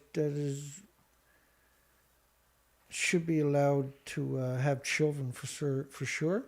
Nobody in the nuclear industry that has the attributes of a human. I've never come across a single person in the nuclear industry. Let's keep going because this could take forever if I don't. Fukushima, the endless construction site. That's a good picture right there. This was very high quality. We were able to zoom in on this one. And we uncovered incredible lies. We're not going to get into it tonight. A monstrous technical challenge, dismantling of the devastated Japanese power station could last until 2050. Well, like, if you shut down a normal nuclear power plant and everything is hunky-dory and it takes about 60 years to decommission it. If you have multiple nuclear meltdowns, you can do it in 40 years, can you? This is absurdness. The plant has become an anthill where 8,000 people are dismantling a tangle of radioactive materials. This is simply propaganda. At best, there might be 500 homeless there. And 8,000 people, they burn those suits every day. Is that going to be radiation suits or is that going to be paper suits? And why would you burn them every day? Because they're radioactive? Even if it was true that there was 8,000 people a day, which is certainly not. And this is last year's story, 8,000 people a day. And so we challenged this propaganda endless times over the years. Endless times over the years. It really is hard to imagine that there's that somebody said they would eat food from a nuclear wasteland. Why would you do that? What's the point of eating food from a nuclear wasteland? I wouldn't eat food from this prefecture, Chiba prefecture, 20 kilometers from the nuclear Tokyo, let alone eat food 200 kilometers away. Why would you? What was the point? Because you're stupid? That could be the only point. Would you eat food from a nuclear wasteland? We got 87% correctly voted no. And I can see I'm killing it tonight. 26 people on my show, 28 thumbs up. Can you imagine that? 28 thumbs up on shows I've been doing for a decade. The industry got me censored. There's obviously a lot more people than that. But just imagine that nobody's allowed to have a conversation. Only the lawyers, right? Only the propaganda. Today is still water that overwhelms the convicts of Fukushima. Yeah, because you got the convicts who are working there now, or what? Rain, groundwater, watering of the reactors will still heat up for decades. Water washes the gutted installations, become loaded with radioactivity and infiltrates and circulates. Fukushima, the endless construction site. 10 years after the accident, damaged installations on the site. Again, you got the propaganda over the years has really gotten out of control. Damage to the buildings, reactor 1, 3, and 4. 1, 3. So they excluded reactor 2. Look at that. And loss of cooling to spent fuels, storage pools of reactor 1 to 4. They're completely gone, as I showed you earlier. At the time of the accident, the fuel elements new and used were present in 8 different locations on the site. 6 pools of reactors 1 to 6, and in a centralized storage fuel pool and a dry fuel in the packages. Well, first off, each reactor building has 2 fuel pools at the top of the buildings, not 1. Right, 1 is supposed to be just for transferring, but they don't have a repository anywhere, so they're stuffed.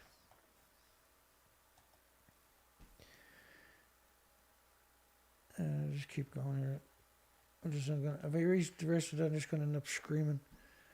IRSN, 10 years after the accident, damaged installations on site. Don't read that. It'll just drive you insane. Or you can read it, certainly, but... Fukushima residents still can't return home 10 years after the nuclear disaster. On February 1st, he temporarily returned to clean up leaves that had fallen on the graves at the back of his property, which is a very dangerous thing to be doing, see? Which is terrifying. You can't go back and visit your family's graves. Once a month, a 66-year-old visited our house in the town of Nami, 50 kilometers away, where she is currently evacuated to.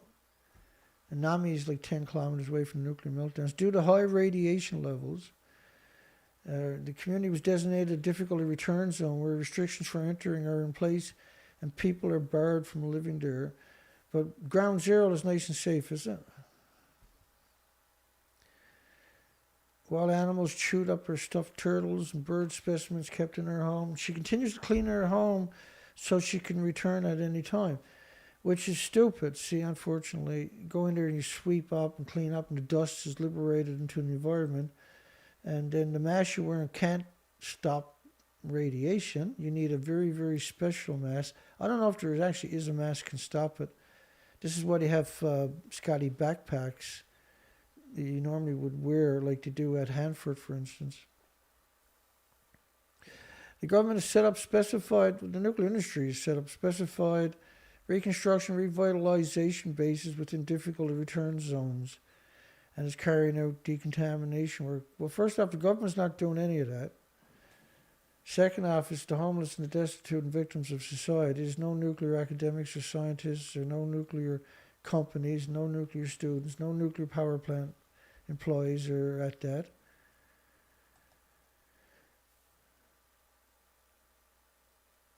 Anyway, let's keep going here. Japan undecided on timing method of Fukushima water release. Well, yeah, now they are. Now they're going to just release it into the ocean. But, like, you got to realize that if you fill up the tank with the radiation levels that they acknowledge, which is 2.2 sieverts per hour, then the tanks are at least one. That's only just beta. That's not counting gamma, alpha, and neutrons, by the way, for some strange reason. You're talking about 1.4 million sieverts per tank. It's just the beta numbers that they released. And you can't filter that because you can't get close to within 1,000 feet of the building again when you turn it on. Not only that, if you put that into the tank, the emissions of 1.4 million sieverts means you can't build another tank anywhere on the site because it's a lethal dose everywhere. You can't filter that stuff because the filtration is for certain things. It's not for nuclear. You can't filter nuclear because the filter becomes so radioactive after a couple of hours that if you put fresh water through the filter after, for the next 1,000 years, the water coming out the other side, going in was fresh, coming out the other side is lethal doses by the liter. That's how nuclear actually works, see? That's why it has these weird attributes. I'm not going to read that story because we're just running through the news cycle for 2021. We're trying to get it back up online and just have a brief discussion about certain facets instead of covering it in huge details. Fukushima chief, no need to extend decommissioning targets. Piece of work F1 is. The head of the wrecked Fukushima nuclear plant says no need to extend the current target from 30 to 40 years despite uncertainties about the melted fuel inside the plants. Like the decommission of normal, healthy, or there's no such thing as a healthy, but a normal reactor without a meltdown is 60 years. And they're going to do it in 30 or 40 if you don't run out of homeless, they claim. Nuclear regulators recently found fatal levels of contaminations under the lid of 2 reactors. So there's the cover story. There is no lids to the reactors. They're completely gone. A test removal of melted fuel debris from one reactor has been delayed for a year, and an earthquake may have caused new damage to the reactors from the February 13th. This is just pure propaganda, this story. About 900 tons of melted fuel debris remains inside the plant's 3 damaged reactors. So it went from the biggest reactors in the world to the smallest reactors in the world in 10 years. See? The reactors are running, and they were running at full power, are 800 tons each. The fuel pools, to 2 of them at the top of the buildings, would have several thousand tons in each one. And they claim that total 3 buildings, including the fuel pools and the reactors, is 900 tons. You just want to punch them in the face. It's not acceptable to lie about every facet of a subject for 75 years. And that if you're an honest person, then that should drive you insane, which is exactly, unfortunately, what happens to you, right? And me. The removal of the spent fuel units from cooling pools has already been delayed for up to 5 years. Again, there is no fuel pools. We are here inside Reactor 4 at the Fukushima Daiichi nuclear power plant that was severely crippled during the earthquake and tsunami of 2011, leading to the country's worst nuclear disaster. Imagine that all the media had to participate The editors, the producers, the owners of the media had to participate for their reporters to fake the story. That was reactor 4. This is reactor 3. Fuel pulls at the top of a 190-foot building. That's not a 190-foot building. It's the stub of a 190-foot building. And so how can we ever trust an industry that does something like this? And do you think it's doing something like that because it's not a big deal? Do you think it's doing something like that because it's not exterminating all of us and our species on the planet? Because if you do, you're a moron. You're actually a moron. You need to wake up and grow up and get busy like me. Recently discovered fatal levels of cesium. This is absurdness of the shield plug on top of reactor number 2 and 3. So they're claiming that they went on top of reactor 2 and 3, and I showed you 3 don't even exist. Reactor 2 liquefied at 9,000 degree Fahrenheit temperatures and went China syndrome. And no matter which media on the planet you go to, this is the stuff you're going to read. So what it shows you is you don't have a functional media left on the planet at all. And if you can't trust them for that story, you can't trust them for any other story on any other subject. Period. Certainly, I've never had TV now for over 25, 27 years or something. It's just pure propaganda. What's the point, right? Local officials in Fukushima have said they expect the plant complex to be flat land where people can walk freely. Local officials. Like the word official, the word authority, when it comes to your communities and your governments, these are crazies. No attributes of human left into them. And they suggested Chernobyl, they should also pronounce that way, right? Style entombment of the plant. Again, right? It's not hard to work out this stuff and understand the lie if you're in a position where, like they were. It's not easy to find out that the industry is actually... it's not an industry, it's a death cult, a secret society. Farmers of Fukushima plant indigo to rebuild devastated town. And minima soma at 10 million becquerels a square meter or a kilogram. Multiply that by 68, is it, to get a square meter? Minima soma, which was evacuated for 7 years, and they opened it up because they found a few people stupid enough to go back. Because of radiation releases by the Fukushima nuclear plant disaster a decade ago, farmers in Minima Soma weren't allowed to grow crops for 2 years. For 2 years. And Canada was taking it, so they shipped it to Canada.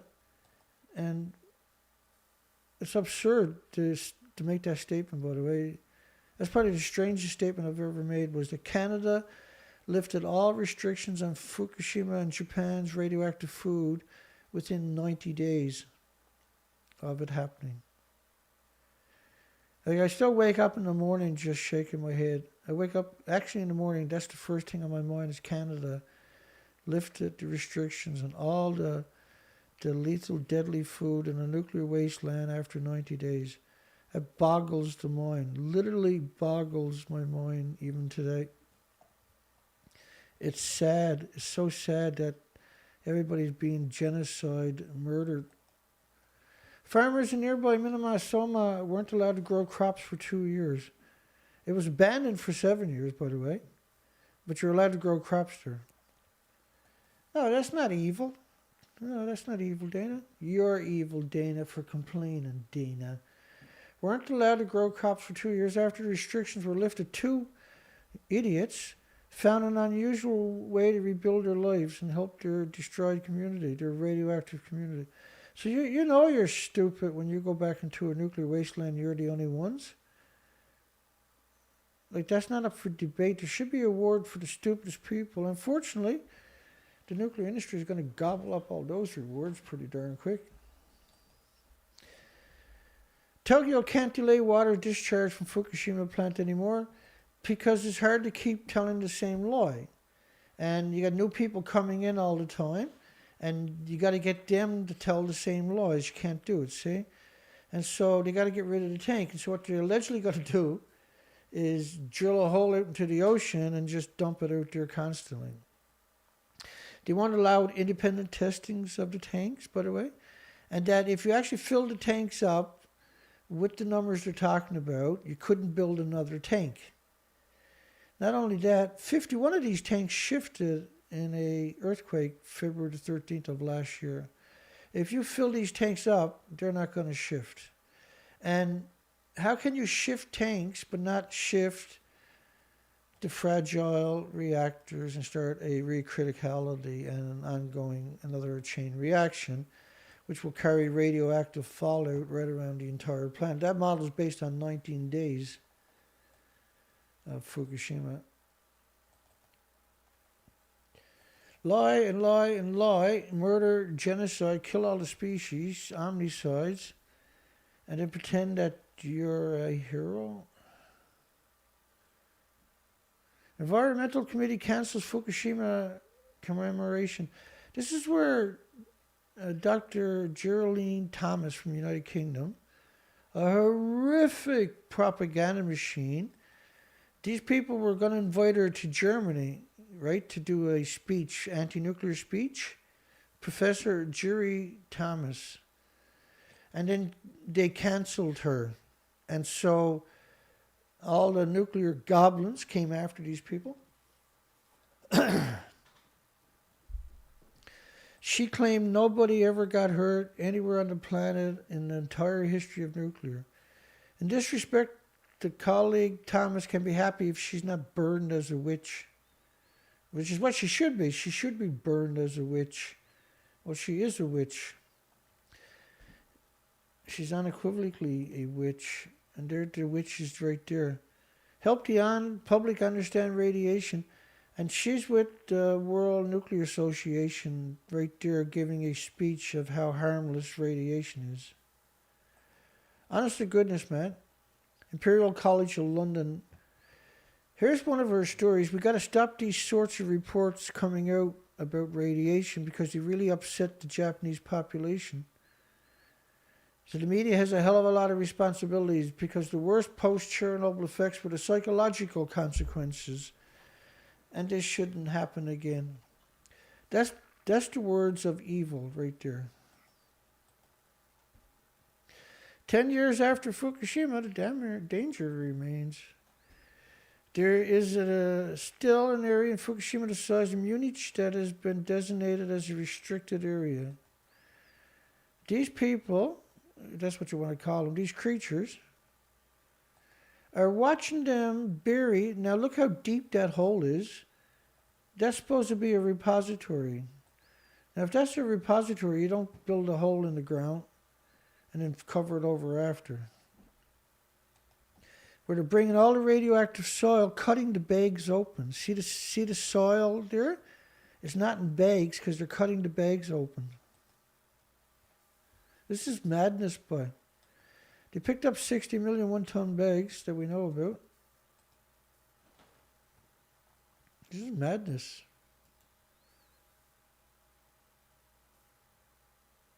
This is absurdness, boy. 100% renewable energy could power the world by 2030, experts say. 100% renewables, you say. 100% electrification of society, renewable energies would eliminate air pollution. Electricity from solar, wind, water could power the entire world in less than 10 years, leading energy experts have said. There's 11 countries currently powered by 100% renewables. And cars replace horses, in less than 10 years, don't you know? Decade after Fukushima, nuclear plant still in crisis. That's not Fukushima, by the way. Nuclear power still remains a controversial source of energy, despite its providing 10% of the world's energy production. Controversial. Again, they don't write the article. The nuclear industry writes the article and they put their name on it. That's how it works in the media, right? Because there's no way that everybody knows to say certain phrases. It's impossible. And every story is consistently uses certain phases. The number of nuclear reactors has receded in the past decades from 429 in 2010 to 412 at the end of 2019.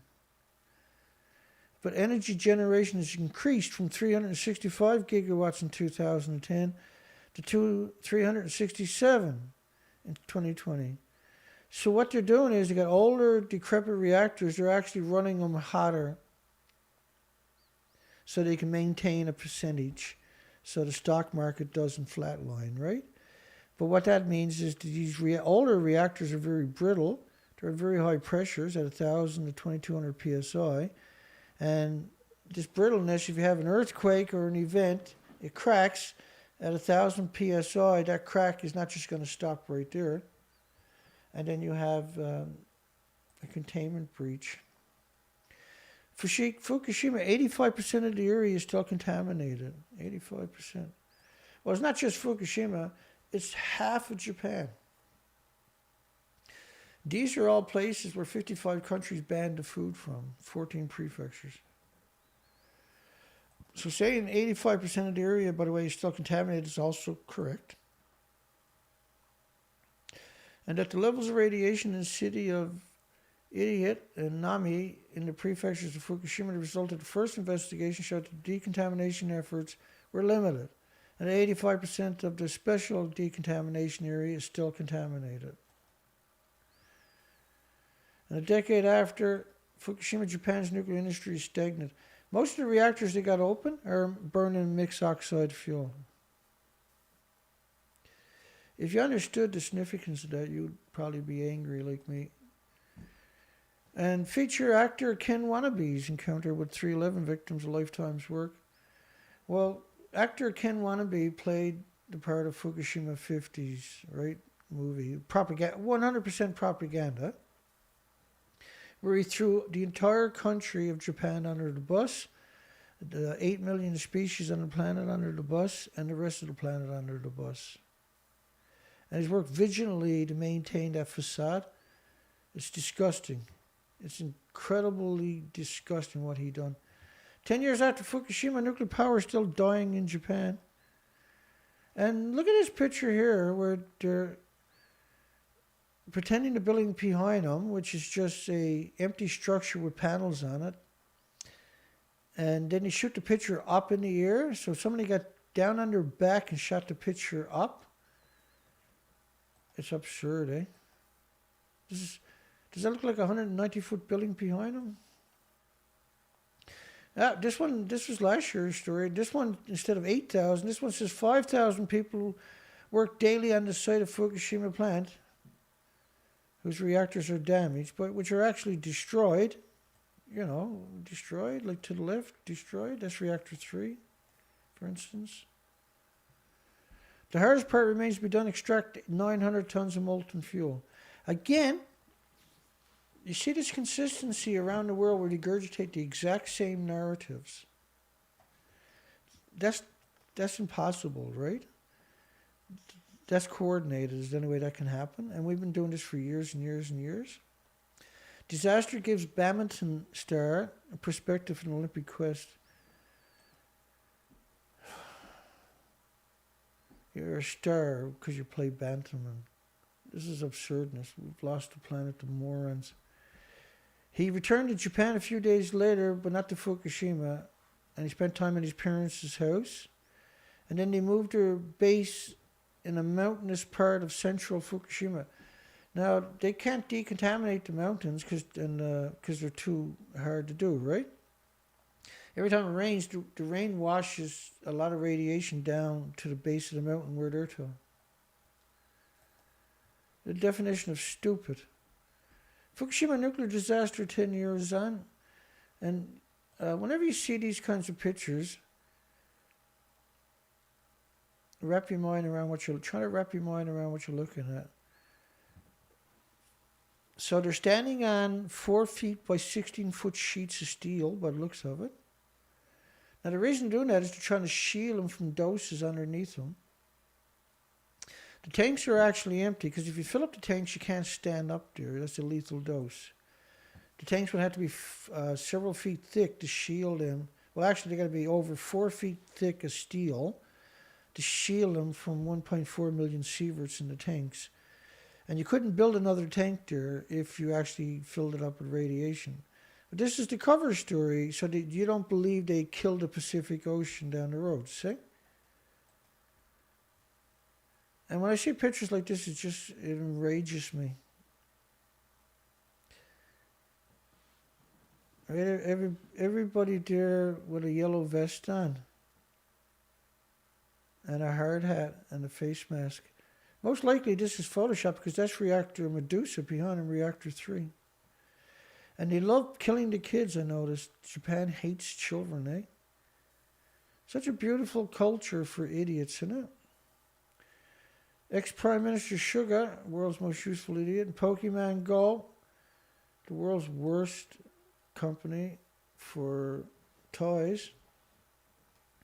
And here, as stupid is as stupid does. They're golfing on a radioactive wasteland. Decades after Fukushima, Japan's nuclear industry stalls. Yeah, it stalls. So did whales and birds and mammals and animals. Everything is stalled. Fukushima's killing everything. Ah, yes. Fukushima updates. Japan's Reconstruction Agency opens. Fukushima Updates. So who's FukushimaUpdates.com? That's James Colbert. Right? James Colbert, the Colbert Report. What a friggin' weasel that person is. What a disgusting weasel he turned out to be. He's Canadian, is just revolting.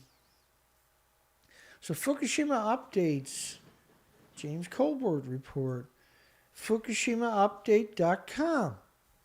He started up a site and he let all the nuclear apologists, he gave them the keys to the site. They were posting propaganda after propaganda after propaganda on a daily basis at that site. And guess who bought it?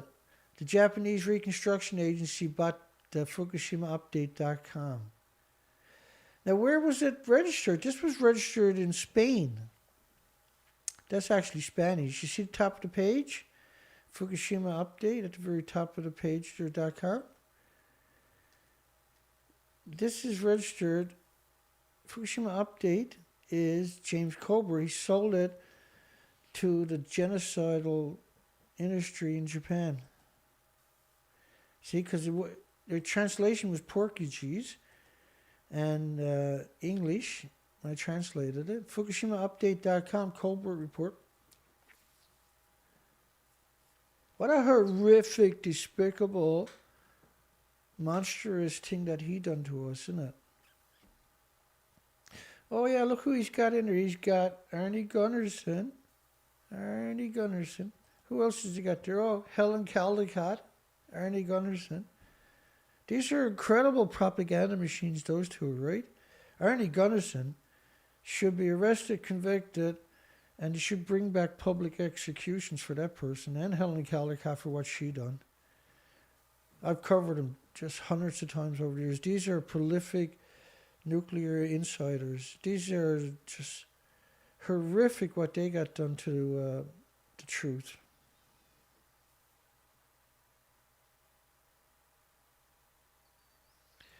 Horrific. I gotta get the propaganda off the site there for a second.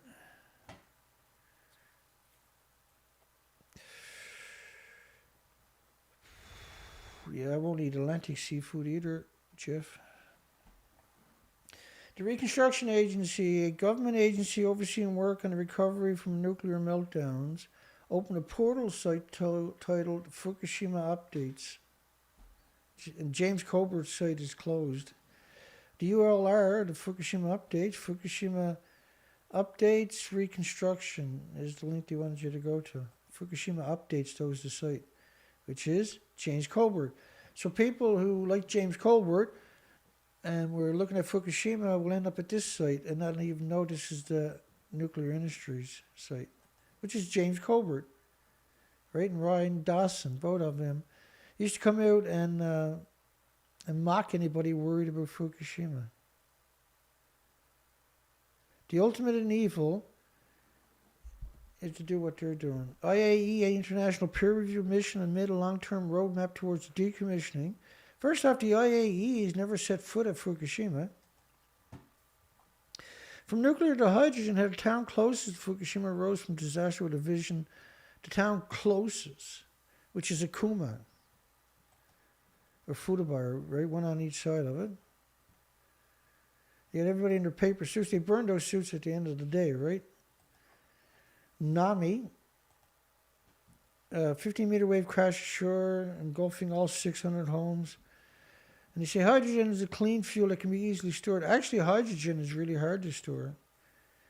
Already, Nami-made hydrogen has been planned to power the torch the 2020 Tokyo Summer Olympic Games. The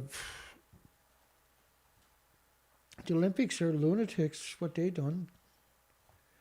Right, the Olympic IOC, the International Olympic Committee, what they done last year was outrageous. And the year before, how they promoted the nuclear food. Nami today is home to just 1,500 people. It used to be 22,000, I think. And much of our town is still part of the long cleanup process. Most of the town. In fact, only a tiny fraction of the town that they're allowed to move around in. The rest of the town is off limit. Like you can't cross the street. See, nuclear is not static. It doesn't just stay in the same place. It migrates with wind and rain and everything else instantly and prolifically. And it can pulse 50 feet easily. In fact, the helicopters they use for measuring radiation are 1,000 feet above the ground. So it has to pulse all the way up there for them to measure it. And it was 3,000 becquerels a square meter within 20 kilometers of the nuclear, multiple nuclear meltdowns. Nuclear power must be well regulated, not ditched. Now, you should be ditched, you should be tied up and ditched. It is an essential weapon in the fight against climate change. Like, nuclear is climate change. Oh, gee. Wouldn't it be great if we can have a normal conversation without perpetual lies? So the whole planet is covered in radioactive fallout. And this model is only the first 20 days. After another 10 days, that's covered too. It's a continuous plume constant wrapped right around the entire planet. Pulsing energy every second at 186,000 miles per second. And it's been going on for 75 years. Pulsing energy 30, 40, 50 feet away from itself every second. In every direction too, by the way. Not just like that direction, but a circumference right around it. Like a bomb, you know how a bomb explodes? That's what an atom does with energy. So it's an invisible snowstorm. You can't see it or smell it or touch it or hear it or taste it or feel it or pick it up or throw rocks at it. Pulsing energy right around the entire planet from the upper atmosphere to the bottom of the oceans. Pulsing energy every second. Carbon, gas, oil, and coal plants don't cause emissions that create plumes like this, and their emissions, carbon doesn't pulse energy every second, right? Carbon doesn't float around the planet like they're telling you at all. And even if it did, it still couldn't produce plumes like this, right? You got to think about how many atoms are in a gram, for instance. It's absurd, right? It's absurd numbers we're talking about. Through the lives, tens of millions in a turmoil. All they do is lie. Why cleaning up Fukushima damaged reactor will take another 30 years? Well, you can't clean up. You can't clean up the planet, for starters. And you can't clean up ground zero because it's worse than that. You got to clean up Japan, see? And so the idea is to suck you into a narrative and get you to fight with each other till you don't want to have a conversation no more. $76 billion removed intact nuclear fuel. These are lunatics to even suggest that there's fuel in the buildings, see? The man saving Fukushima's forgotten cats. Yes, boy. Bless his heart. Going into the nuclear wasteland and save cats. And he was working for decommission, right, where they go down and tear down old houses. And he was always finding pets in houses because everybody ran away and left their pets behind. He said that his decision to stay as 160,000 other people evacuated. It was actually 470,000 people evacuated. But they have a new narrative now. Nobody's allowed to have a conversation.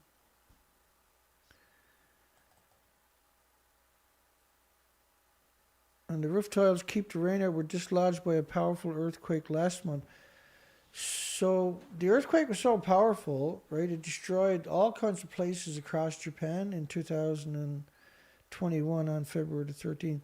But at ground zero, the fragile reactor buildings had no adverse effects whatsoever. You're a despicable industry. What a friggin' despicable industry.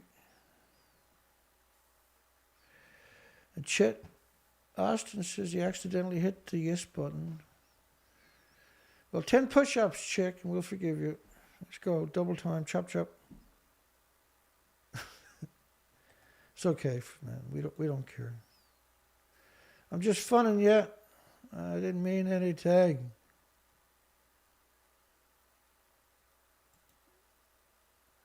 But we got a poll here tonight. Got 45 votes.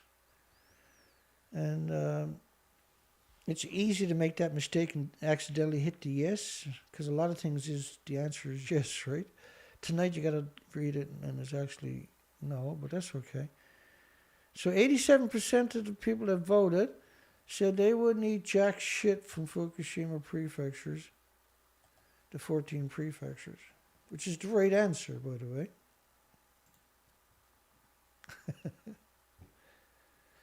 I'm not shitting on anybody, I'm just trying to have a bit of fun. That's a scary picture there. Remember the pictures last night at the very end of the show where they were up right in that same spot there with brooms? Scary. Some 5,000 people continue to work daily, but the other guy said 8,000. They can't make up their minds, can they? But we do know they burn all their paper suits at the end of each day in the incinerators. They claim there's 7,000 paper suits are burnt every day. Which means that when you see them in them white suits, they're paper suits, see? Because once you go out there, the suit is radiated. You're not going to give them $1,000 suits if you got... Because that's $5 million worth of suits each day, right? Where 4 reactors were severely damaged. They weren't severely damaged, they were destroyed. And they claimed that the roof was destroyed in reactor 1. That was the fuel pool was destroyed with decades of reactor cores. How does the entire planet know to lie about this? And how does the entire planet know to tell the right kind of lie? Right? You have to be educated to know these types of lies. You have to be extremely articulated, actually, on the subject and know to pick out these lies, right? And so how could all the media be so articulated on such a difficult topic for everybody else on the planet? And most of these people in the media, where they get their name on the articles, have never wrote about nuclear in their life. Usually write stories about cat videos and shit like that. Mobile Geiger counters continue to beep incessantly at the nuclear plant. Intact fuel rods. Again, this is propaganda that suggests, once again we see the word 900 tons. These are ludicrous numbers, downplaying numbers. An employee of Tokyo Electric Power Company. No, that's a homeless person out in front of reactor 3. And if you were an actual employee at TEPCO, you're not going to be walking around looking like that. This is absurd. It's most likely Photoshop because the background is so clean, right? And if you know anything about taking a close-up picture, it's impossible to take that picture. So that's a Photoshop for sure. Yahoo, it was bought by a major media, and they're gone genocide on us now. Radioactive contamination may result of direct exposure to radioactive substances on the ground, on plants, and water through contact with contaminated meat or fish. They were looking for street creds when they wrote this story. Vegetables with large leaves like spinach, salad, or leeks are highly sensitive to radioactive fallout. Well, radioactive fallout don't give a shit what you are. It's going to fall and land on you. It doesn't care if you're a UFO. It doesn't care if you're a cigarette butt on the side of the road. It doesn't care if your children walking to school. It doesn't care. It's not going to go looking for leafy vegetables, okay? It lands on everything uniformly. Those grown on the ground like onions or carrots are less exposed until it rains and washes it down there. Nuclear energy 10 years after Fukushima. Triggering the worst nuclear accident since Chernobyl disaster in 1986. That whole frame right there, you see that in thousands of medias around the world will regurgitate that exact framing, triggering the worst nuclear accident since Chernobyl disaster in 1986. How does all the media worldwide know to use that exact framing? How does that actually work? Because the media is 100% controlled worldwide. It's terrifying, actually, that they do stuff like that. Just bear with me 1 second. I go slurp, slurp.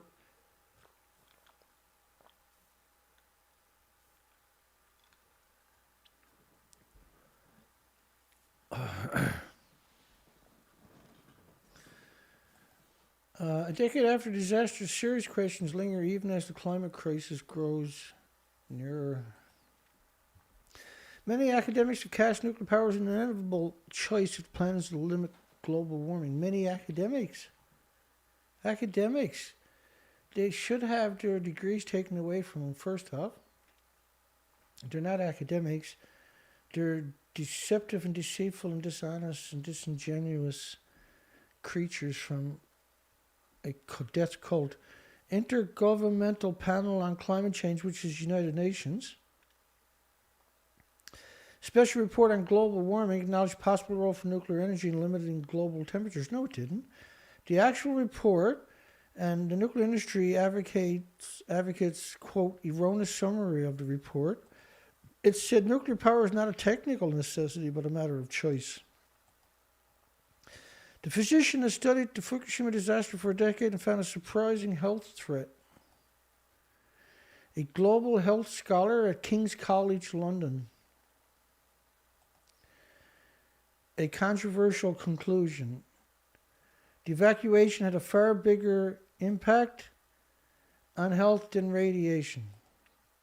No one died of radiation. Now, he's obviously a degenerate scumbag. No one died from radiation. Really? You sack of doo-doo? Hang on. Let me challenge that, because if I just count on names, that doesn't really work for a lot of people. Some of us, right? But not all of us. There was a... Let me take me a second here. You're only as good as equipment you're using, right? And baby, I got the gear. What always shocks me is that my memory can remember where everything is to. Extreme increases in mortality caused by cardiac diseases. Death rates might give the creeps to some people. The numbers of deaths was up 12.5% compared to the same month of the year before. So an extra 12,700 people died of heart attacks in a single month. There were 7 people died of heart attacks on a single street. Let's jump to the next story. Because otherwise, really, these stories, you need to cover it all, but I'm not. Early on, he did his best to allay the fears among evacuees and residents. And they being, you can't see the picture, unfortunately. There he is, that despicable creature there. He came in from King's College, and spread propaganda. Going around telling everybody it was like a banana potato chip and walking in sunshine. Some accused him of being an apologist for the nuclear companies and the government, and he was. He funded a lot of this, apparently he claims out of his own money. He produced 140 papers claiming that there was no radiation, just fear. What a horrific, despicable monster to do something like that. The health impacts of evacuation, a high death toll among the elderly, increases in chronic diseases, and a decline in general well-being. So radiation does that, not evacuation. And we know that because we've seen major evacuations from typhoons and hurricanes and cyclones where millions and millions evacuate, and you don't see all kinds of people getting all kinds. You don't get diseases from evacuating, right? For starters, if you go on a vacation, do you come back with a whole bunch of diseases each time? It's just stupid. But that creature, that piece of work of art right there, really something, man. And the Brookings Institute, you know what, that's just propaganda after propaganda. Decade after Fukushima disaster, decontamination work remains incomplete in 85% of the regions. And that's the incinerator building they were building at Fukushima nuclear meltdown site there a few years ago. The second one on the site, by the way. Which is terrifying because there's dirty bombs all day long coming out of it. 7,000 of paper suits being incinerated each day. On top of that, decade after Fukushima disaster, survivor looks back.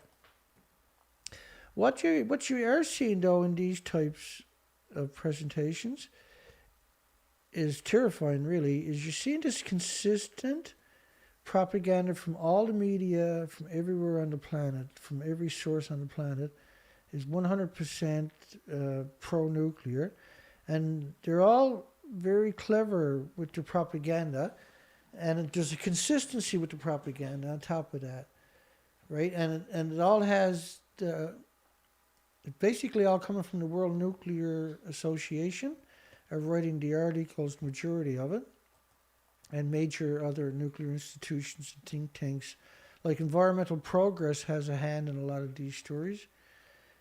They're consultants for the medias, right?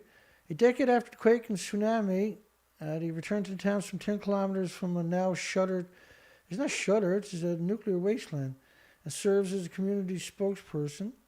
This person went back to their community. Exclusion zone in the town was lifted in 2017, 6 kilometers away from a nuclear meltdown. So is it safe to go back? Of course not. Are you stupid for going back? Yeah. Are they going to take advantage of you being stupid? Yes. The town is still planning to lift most of the no-go zones in March 2023. Like, if you're in a town where you can't cross the street, you can't go over there, and you can't go over there because of radiation, and you stay there, you're a well-disciplined idiot. You're an actual idiot. It's not really idiot. You're just a person who trusts the system, and the system can't wait to mess with you, destroy your future and your children's and your loved ones' future. They won't even hesitate. It's such a cruel thing to do to some people, to move them back into an environment that is unequivocally right by ongoing nuclear meltdowns, but most of the communities are inaccessible because of high levels of radiation.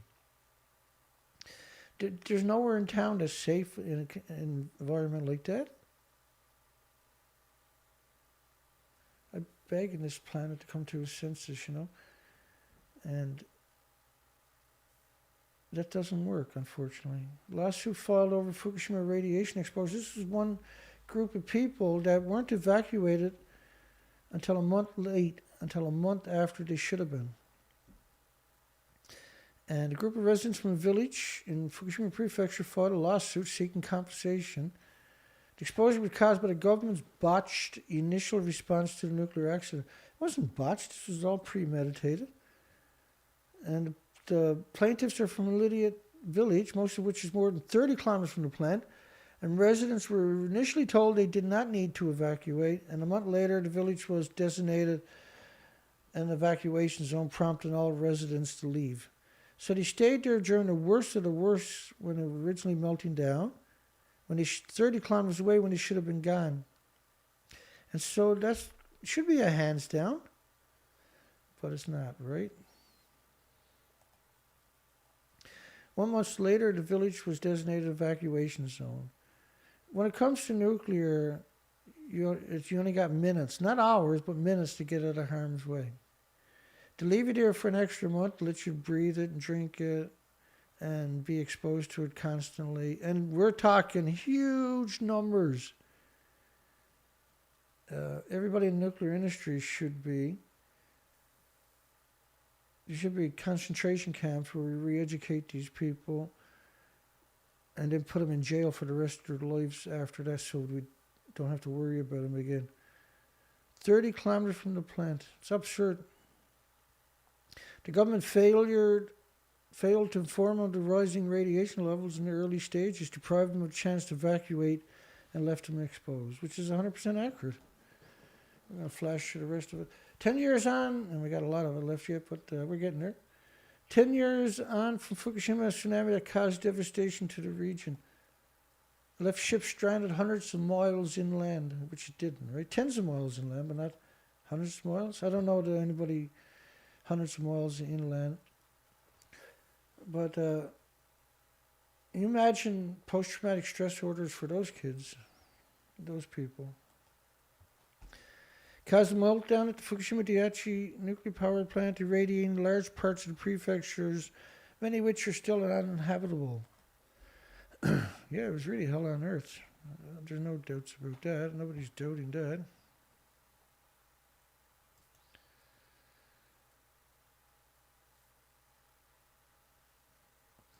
And normally my Geiger counter up in the right-hand corner, the camera runs on a battery. So that'll disappear in a few minutes, I'm sure, because we're at that point. Fukushima evacuees still won't move back home, which is the right thing to do. 10 years on, kids born after 2011 disaster, learning memories and lessons.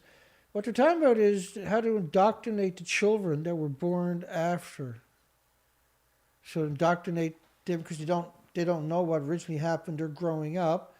They're in school, so let's get the school to indoctrinate the children into the propaganda. You tell me that's not crazy.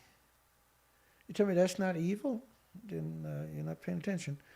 Pay attention. New Tokyo Olympic president tries to assure Japan on safety. Thomas Bach, right? And that was she's the new Tokyo. They were talking about Thomas down there, but the new president of the Tokyo Olympic Organizing Committee has been holding weekly news conferences to trick the population. It's absurd.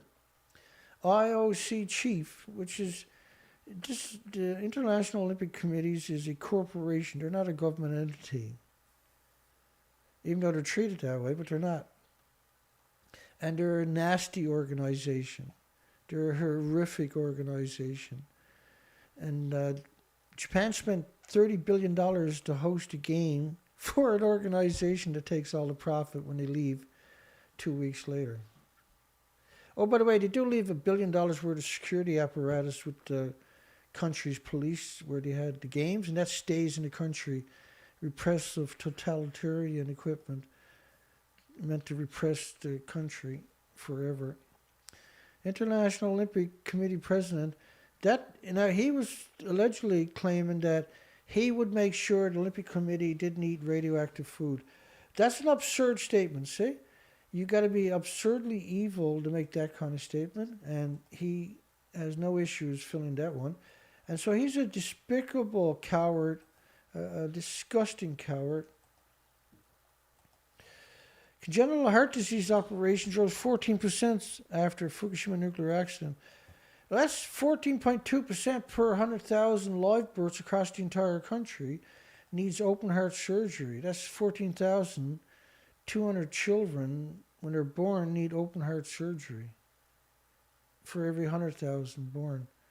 Now, there's many other things happens to the rest of those kids, isn't that right? But to have open heart surgery when you're born at that rate, that's Fukushima, see? That's absurd numbers. This is absurd numbers, by the way. The head of the Global Atomic Energy Agency details 11th hour talk with Tehran. So when they use these kind of words, 11th hour talk, like, you know, we're going to have to bomb you if you don't say yes, right? They're still having 11-hour talks today, a year later, see? Political experts agree with Iran, which is at odds with Israel and the Arab allies of the United States, and perhaps the greatest threat to stability in the Middle East is actually Israel. 10 years after the disaster, decontamination around Fukushima is not going as planned. Really? I never noticed. Former Prime Minister Suga, they just call him Suga, vows to make efforts to allow Fukushima evacuees to return home. Like, this is madness.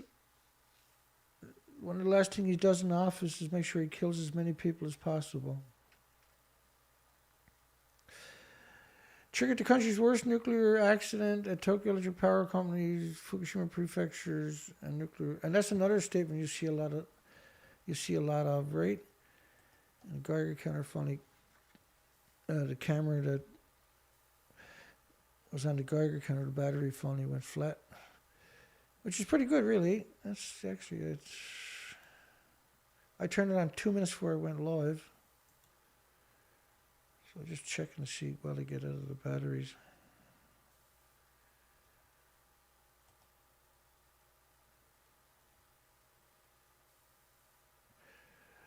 Worst ever nuclear accident at. During the visit, Prime Minister Suga met Okuma's mayor, Okuma being 2 kilometers from the ongoing nuclear meltdown, with nobody in the community but he's the mayor.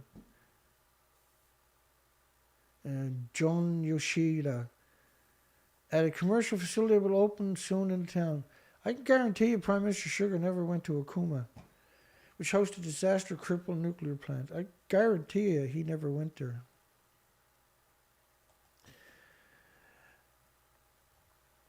Most 2011 quake Fukushima crisis survivors back ending nuclear power. 4 and 5 survivors of the 2011 earthquake, tsunami, and Fukushima nuclear crisis northeastern Japan support abolishing nuclear power generation immediately. 10 years on, over 70% of municipalities still need support staff. Nuclear disaster plans to continue accepting support staff for reconstruction from other areas in the fiscal 2021 later. The survey was conducted in January, covering 42 municipalities in Iwate, Miyagi, and Fukushima prefectures, aka nuclear wastelands, by the way. Nuclear withdrawal was thanks to women, says former energy minister. So Switzerland, when Fukushima melted down, decided to phase out nuclear power along with Germany, right? Germany at the time had 17 nuclear power plants. They only got 3 left. They'll get turned off this year. Having 4 women in Switzerland's 7-person government played a key role in the decision to phase out nuclear energy 10 years ago because they figured males wouldn't do it, right? Wouldn't have the guts to go do it. James Colbert, one of the worst scumbags ever come out of Canada, man. What a despicable... And he calls himself a humanist, and when he's actually the opposite. For a paycheck, eh? Anything for a paycheck, apparently. As long as it kills everybody, of course. 10 years later, high ramparts to cope with a new tsunami. So what they're talking about is they're building these tsunami walls. Now, they're not meant to keep the tsunami out. They're meant to give you an extra couple of minutes so you can get out of the way. But the communities, you can't see the ocean anymore. And why did you move to the coastline? You know, so you can see the ocean. 10 years after the tsunami ravaged the northeastern coast, coastal towns are barricaded behind high concrete walls so they can no longer live in fear of repeated disaster, but they always do, of course. Across Japan's northeast coast for hundreds of kilometers, it is today adorned with imposing cement walls. These structures have transformed the coastlines and obstructing view of the oceans. But according to the experts, the presence of the fortifications is justified as a double protection they offer by repelling the force of the waves and by granting the inhabitants a reprieve to put them out of reach of the waves. It gives them a few minutes difference. That's all it's meant to do. But you no longer can see the ocean. So why live there? See, what's the point? The walls aim to gain time to evacuate, not to stop the tsunami. After 50 years, nearly 50 years, so the first alert was for a 3-meter wave, remember, originally. That cut, but the power got cut, so most residents didn't get the notification when they revised the tsunami, and that's why they were swamped and killed.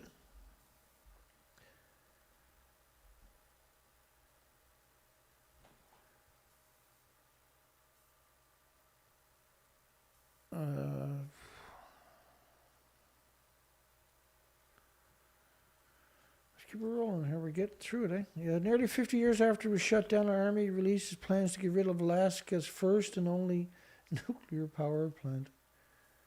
50 years later.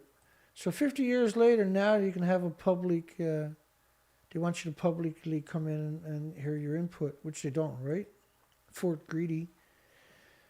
They scheduled 2 meetings for next week to talk about the draft environmental assessment and is encouraging the public to comment on it. When they never encouraged the public to comment on it, by the way. The shutdown is 72 after 10 years of operation. And then, so for 60 years now, it's just been sitting there. And it's emitting radiation all the time, by the way. So they dismantled some of it, and whoever done that would have got brutal radiation doses. Laid it in the bottom of the tall vapor containment building, and then they were grouted and cemented into place. So in order to cut it, humans had to do it. And then they covered it with grout and cement. And so it's a sarcophagus, right? Who knows how much money they're going to locate for that one. But it'll take forever to do it. Which reminds you of the story of the Sturges.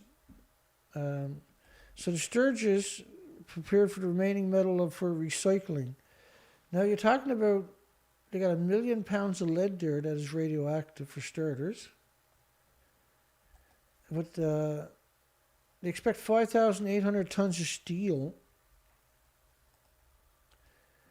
which is 12 million pounds. But there was 1 million, almost 13 million pounds.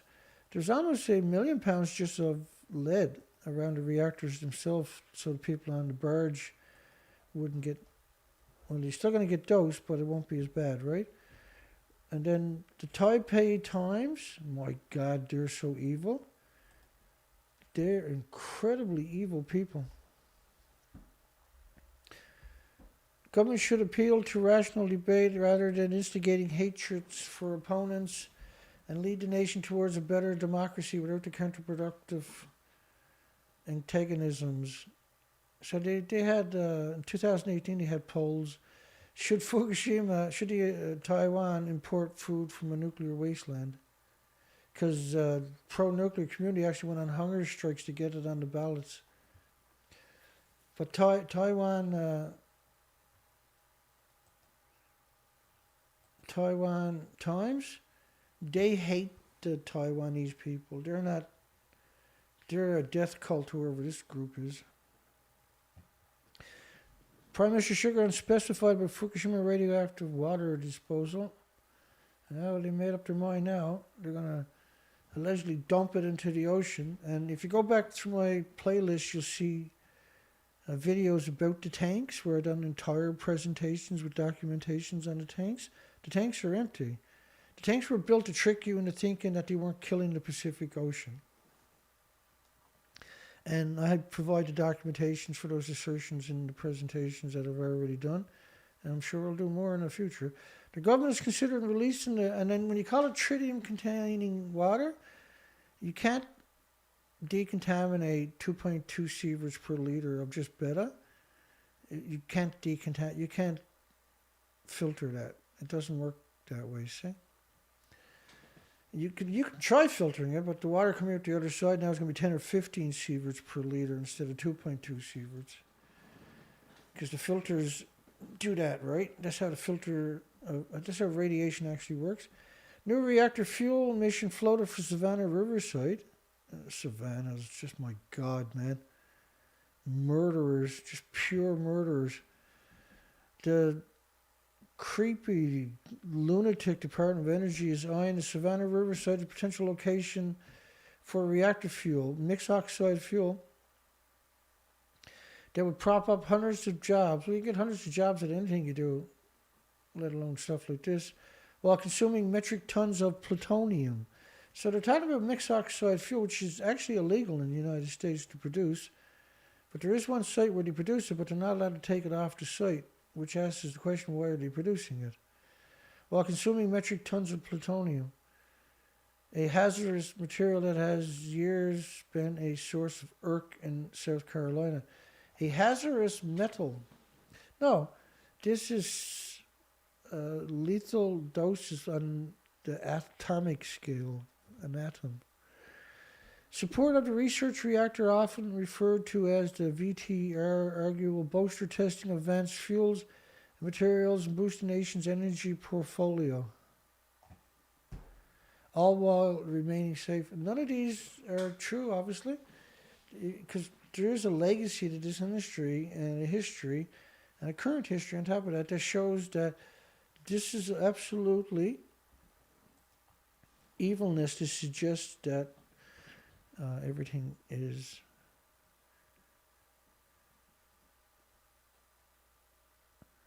pose a serious environmental proliferation risk since December. What do we got going here? Yeah.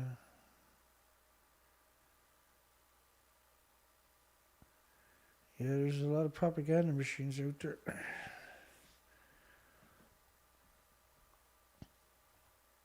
Let's keep it moving here. We got a reactor hasn't been run at Savannah Riverside in decades. Savannah Riverside is also on one of the biggest aquifers in the United States. It's now incredibly radioactive for the end of time. Plutonium already managed by the Department of Energies. They don't manage anything. These are incredible cowards, man. Up to 34 metric tons of plutonium could be needed for startup and 60 years of versatile test reactor operations. This is absurdness, by the way. You're talking about 78,000 pounds of plutonium. A pound of plutonium, if you distribute it out, is enough to kill every human on the planet. 34 metric tons of plutonium is absurdness. Enough to kill all the species on the planet many times over. Such proposed large-scale fabrications use fuel containing a mixture of plutonium uranium, aka mixed oxide fuel, raises a number of major concerns. Would be dedicated to the K area, aging high-security storage complex, or the similar L area, a spent nuclear fuel depot. The spent fuel is still splitting the atoms. Again, the numbers are just they're released into the environment constantly all day from fuel pools worldwide. It's a 100% genocide machine. It's the biggest threat to humanity, and it has to be dealt with immediately. And you can't trust the industry to do anything ethically. There is zero possibilities of trusting the industry. The task at the Savannah Riverside would necessitate the installation of new equipment like glove boxes. And glove boxes are not glove boxes. This is meant to downplay what's really going on. these are rooms with manipulators in it, and you're on the other side of 3-4 foot thick glass windows, and with controlling arms from the outside of it. But this stuff has to be vented. You can't contain the gases in these buildings. And we've seen from La Hague and studies from La Hague and Sellafield how this contaminates communities and countries thousands of miles away. And oceans, like the Arctic Ocean, is completely contaminated from France's La Hague and United Kingdom Sellafield mixed oxide fuel facilities. Feedstock preparation, fuel fabrication will generate hundreds of new jobs. Yeah, well, whoopee-doo. The increase of jobs, the Energy Department noted, is a good thing for the local and regional economies. First off, 90% of the money goes to administration for the Department of Energies. 90% of the money. So they need 20 billion or 30 billion to get something done because 90% of it goes to them. Only 10% goes into the actual physical work. SRC is a multi-billion-dollar economic engine for both South Carolina and Georgia. Approximately 11,000 murderers work at the site. Fresh industrial disputes brewing at Fastlane and Coalport, which is Scotland? Yeah, Scotland. Where the United Kingdom ties up their nuclear subs down there. Just walks away and leaves them there. Is that the same spot, I think? The plan to reduce the fire crews and replace with local authority support is a recipe for disaster. Yeah, because you only got seconds, right, to put out the fire. And it's a cushy job anyway, right? And they wanted to... So if you have a fire, they're called the local fire department. They're just right there a couple of miles away. They're like, no, you got to get it out right away. You got to be specially trained. Yeah, you got to be specially stupid to work that job. The plan to reduce the fire crew and replace it with local authority support is a recipe for disaster. Message of hope in Fukushima rice named after a school song. And they show you a picture of all the victims. And they're growing rice there. They named it after the school song. And the whole story is sickening to your guts. Last year, they named the harvest rice Jingo Ma, ultramarine rice. Guaranteed to give you cancer on the first bag. The nuclear disaster reduced the population of Odaka to 1/3 of what it was before the quake, aka not quake, but nuclear disaster. So see how the twisted words work? The nuclear disaster, okay, reduced the population. And that's, if you only put that there, fine. To 1/3 of what it was before the quake. Before the nuclear disaster? No, before the quake. Because, like, for those who are flash reading through this is what you walk away with. There's no way of stopping the ownerless rice paddies and crop fields from going burn. Well, the reason they're ownerless is because it's full of radiation, moron, murderer. Just incredible murderers. All our rice harvests have been examined and confirmed safe for consumption, says murderer. You're growing it in a nuclear wasteland, stupid. It's absurd. Like, that's the whole thing. They know there's enough stupid people out there, and then they ship it to your countries, like Canada. We're still having trouble regaining people's trust, thank goodness. There's some miracles, I suppose. New details shed on botched Futaba hospital rescue mission. First off, there was no rescue mission. There was 90 senior citizens left in the hospital. Only 2 of the staff stayed behind with 90 patients. 50 of them died, and they're blaming it on stress. But they're 2 miles away from a nuclear meltdown. And they still can't go back to the hospital because it's so radioactive. But they insist on trying to blame it on stress, believe it or not. The whole story is just sickening. You should read it. You get a chance. The man who takes care of cats forgotten in the Fukushima zone. Remember in Fukushima, yeah. That's all most people got is just a basic memory, and they don't understand the danger we're all in. Deconstructing reconstruction to increase understanding of Fukushima. There's some double talk for you. Local residents and others who had witnessed the changes to the Fukushima prefecture, one of the hardest hit areas, worried about the future, especially what will become of the Fukushima Daiichi nuclear power plant and the surroundings. Why would you worry about that for? What's the point of it? Police officers, over 300 police officers, I think that was 2016, had just died randomly by performing these duties. Over 300. And they call it crippled. That's a word I hate when it comes to nuclear. Fukushima crisis is aftermath, the worst nuclear accident since the Chernobyl disaster. Look at it. The worst nuclear accident since the 1986 Chernobyl disaster. Sometimes they'll switch the words around a bit, but it'll be the exact same words. It's a miracle, yeah? Initial reactions inevitably faded, and the crisis appeared to fall off the radar, triggering nuclear meltdowns in reactors.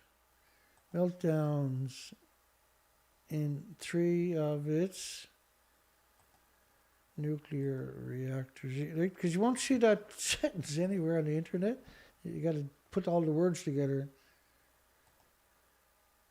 She visited Minnesota, part of which were within the government's 20-kilometer no-go radius around the plant, to volunteer to help those who remained, which is admirable of her, but still stupid, unfortunately. She has since widened her activities to areas such as Idiot and Nami that are closer to the crippled plant. Not crippled, they're completely destroyed. And this push for less resistance on nuclear power has triggered a trade-off. Wannabe argues, pointing to the impact the rollout of renewable energy has on the Fukushima scenery. It's a nuclear wasteland. And she's complaining because there's solar panels in the communities. You just can't get enough of stupid, man. Repositioning nuclear power from Fukushima to constipated parties, 26. Now, I've done 13 shows on the COP's 26 climate change, which was the United Nations, which is a corporation. And they're not united, they're not nations, they're the military-industrial complex. Just ask North Korea, where they killed 3 million civilians, 10 million severely wounded, and they napalmed, burnt to the ground every community in the country, and then have land, sea, air embargoes against the country for over 60 years. This is absurdness, by the way. And that's just to show their power off, right? That's one of the first things they done when they were formed after Hiroshima and Nagasaki, United Nations. They're a military-industrial complex, and just ask North Korea. An unprecedented high-intensity earthquake followed by a tsunami led to the disruption operation at nuclear reactors at Fukushima Daiichi.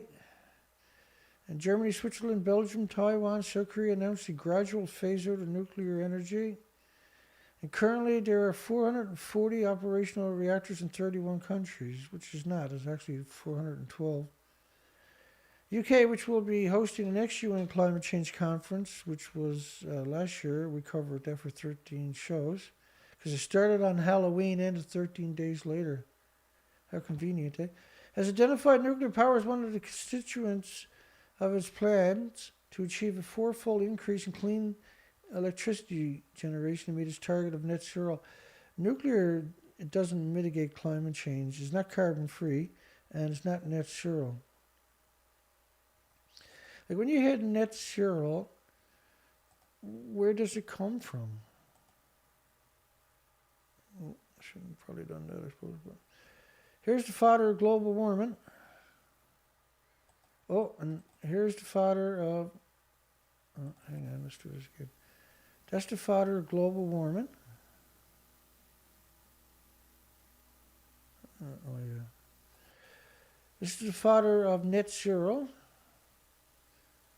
Guess who the father of carbon footprint is?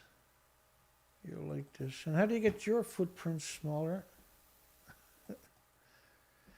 The idea of a personal carbon footprint was popularized by a large advertising campaign at the fossil fuel company BP in 2005 after a major accident. The campaign was intended to divert attention from fossil fuel industry onto the consumers, and it blamed the people. Same as Fukushima, right? So the idea was to distract you from the facts. And who's the father of climate change? You guessed it, James Hansen. And Hansen done a single congressional testimony on climate change. And that he was 99% confident that the warming was caused by accumulation of greenhouse gases. Not the radiation accumulates, not the gases, see? It's actually radioactive fallout that is causing the climate change.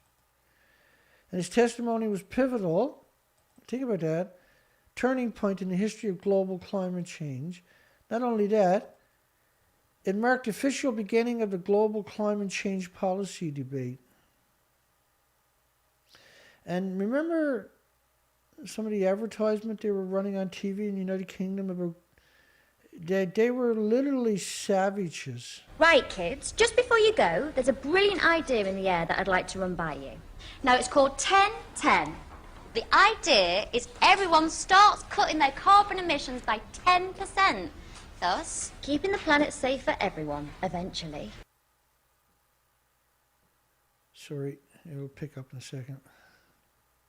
Now, this hasn't got to be a huge thing, but I would love it if you and your families would think about doing something. What sort of thing, miss? Well, like getting your dad to insulate the loft, or taking your next holiday by train instead of flying, or buying energy-saving light bulbs. We're thinking of using our car less. I'm going to cycle to school. That's fantastic, Jemima. Now, no pressure at all, but it'd be great to get a sense of how many of you might do this, just a rough percentage.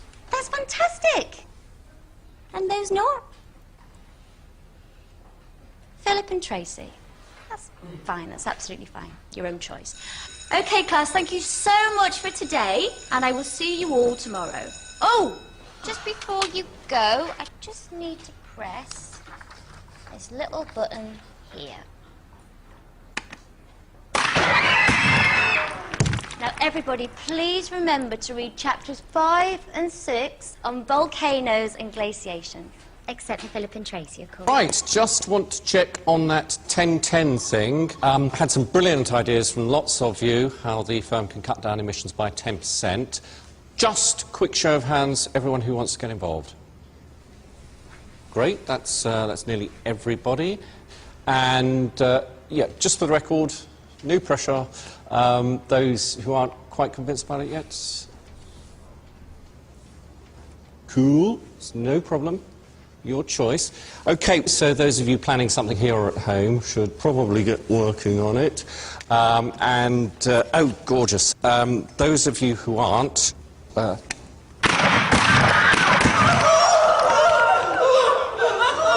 Excellent. Have a great weekend, everyone. So if you don't go along with us, we'll kill you. It's okay to kill you. Global warming author says barcode everybody at birth. They were crazy the years before too, by the way. Climate change skepticism is a sickness that must be treated, says a professor. Humans are a plague on the earth, says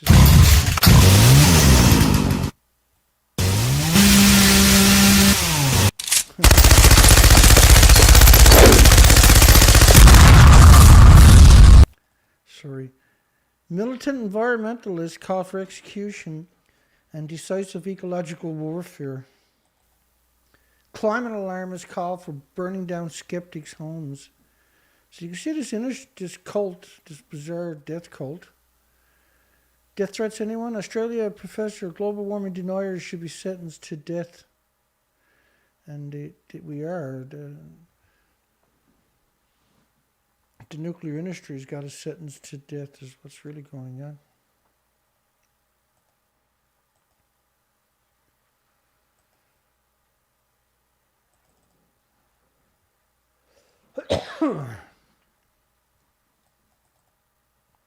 UN Climate Change Conference. Now, nuclear generally was out of the spotlight because we covered it for all 13 days.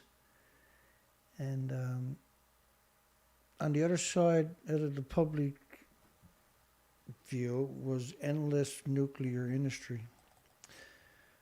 No, they pounded us now from every media on the planet. United Nations at COP26 were governments. See, so United Nations, there's 25,000 dignitaries came there to kiss the ring of United Nations. The whole story is just, how can we have a future when they're stacking the decks and moving the goalpost all the time? Legacy of the Fukushima nuclear disaster. You ain't going to get it in the news. That's for sure. Unresolved issues still haunt the country's future nuclear. Again, right? Instead of saying, thank goodness the nuclear industry is finally shut down, they say, unresolved issues still haunt the country's nuclear prospects. At the time of the disaster, 54 reactors were operating, and they shut them all down, right? None of the employees volunteered to go to Fukushima.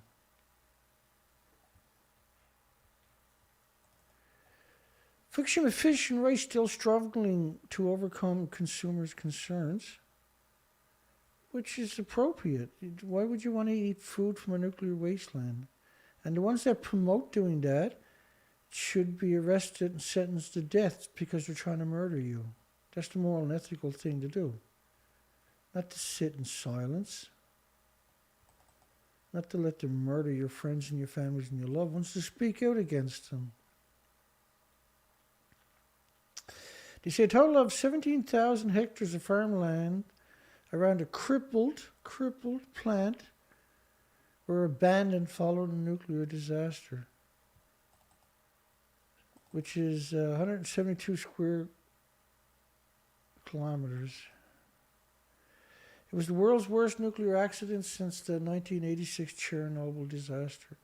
So you've seen that sentence now from multiple medias all night long. Just a coincidence? Many farmers were forced off the land because of the radiation. Some never returned.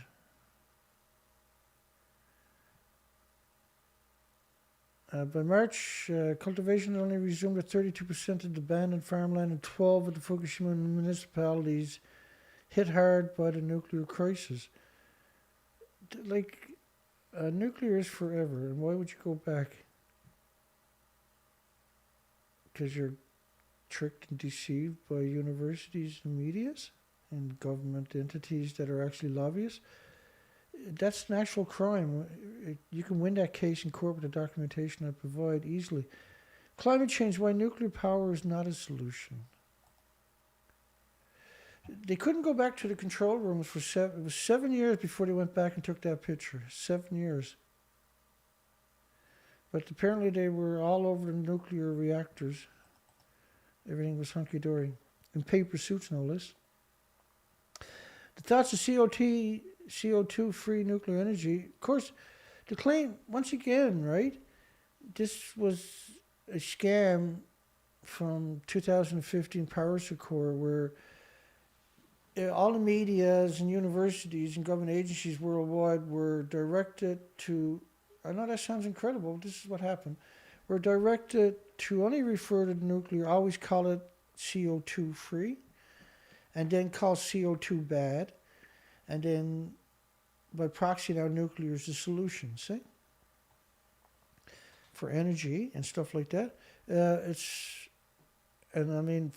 Since 2015, I pulled out most of the hair in my head because of that. Constantly, every day, fighting with this CO2 narrative. New nuclear power plants are no solution for the climate crisis, is right.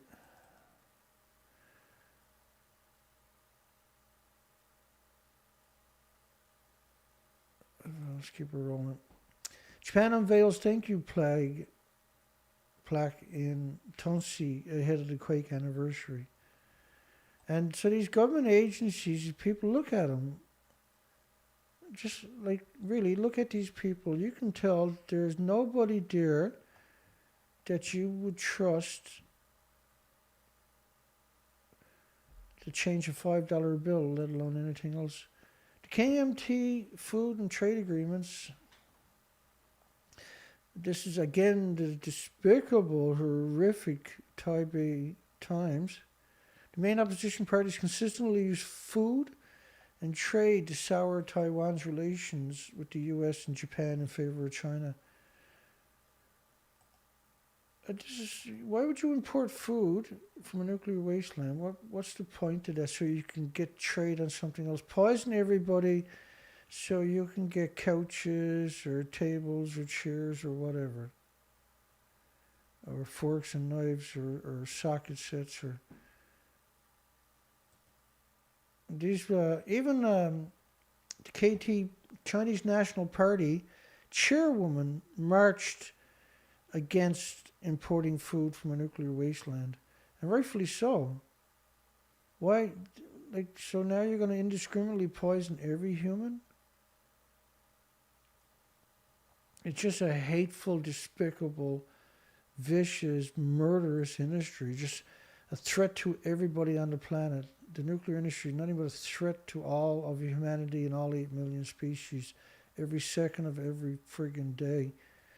Cambridgeshire town that was a detention center for German nuclear scientists. So the Nazis, they caught Nazis who were involved in some nuclear stuff in Germany, and they brought them over to the United Kingdom, kept them in a building that was bugged. Every room had multiple bugs into it, and they were spied on, and then they were interrogated to extract nuclear information from them. The whole story is just... That's the nuclear industry for you, Dana. They're lunatics, and you really don't want anything to do with these people if you can avoid it.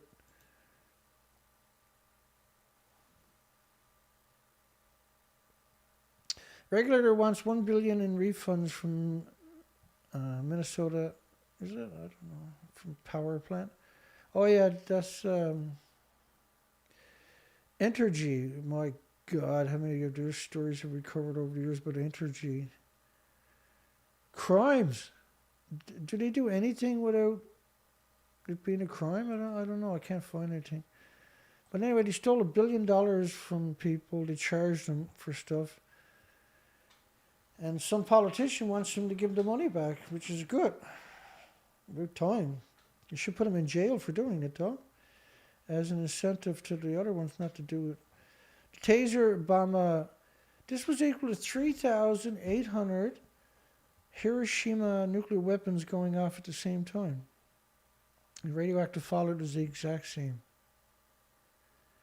So if Russia and China set off 1,900 nuclear weapons at each other, is that a nuclear war?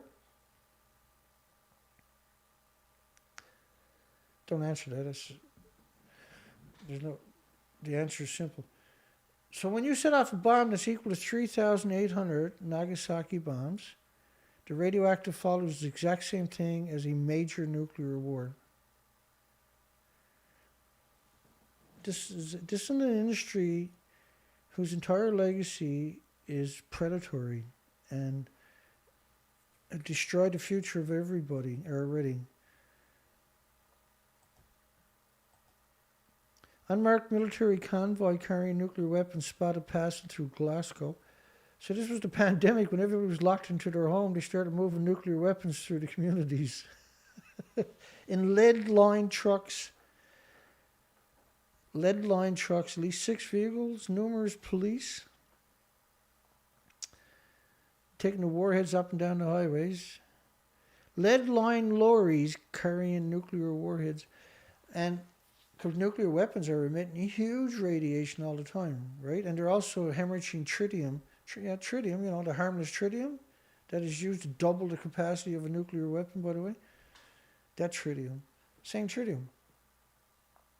So if you're driving on the highway and there's nuclear weapons in the truck close to you, you're getting a brutal dose for your children or your friends and your families and your loved ones and everybody.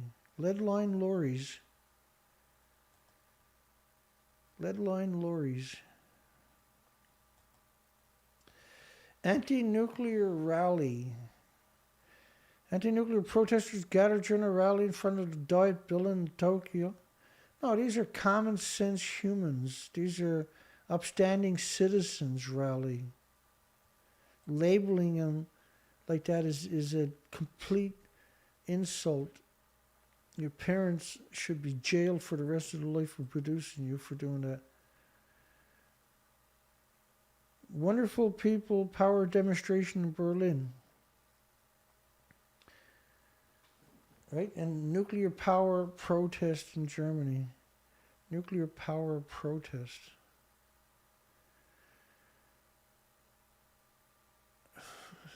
The whole story is just shocking. I could kick and scream and cry all I want, but that's not going to help any of us. The power against the global generation nuclear power has been staged in Germany ahead of the 10th anniversary of the accident, the event. This wasn't an accident. They built it on a fault line where they know tsunamis are also going to come in. This was inevitable. Letter opposition to Yucca storage is costing Nevadans. They actually spent $20 billion in litigation for Nevada. And it's a stupid idea to put it in a mountain. It actually is a stupid idea. A deep geological repository is fine if they would just go ahead and do it. We're going to talk about it for another 20, 30, 40 years, then we'll maybe do it. You got to get nuclear fuel that is hemorrhaging isotopes into the communities and the environment and the ecosystem and the atmosphere and the oceans, because it's still splitting the atom at an absurd rate. That's your biggest danger on the planet, is nuclear fuel hemorrhaging radioactive isotopes, invisible snowstorms of radioactive fallout. Invisible snowstorms of radioactive fallout are hemorrhaging out of the fuel pools all day long. Invisible snowstorms that will look like this all day long being created by the fuel pools, because they're still splitting the atoms. So, again, let me remind you that the fuel that is powering 1 million homes does it by splitting the atoms. But it takes a lot of atoms, right, to power 1 million homes. See? And the numbers are just absurd numbers of atoms we're talking about.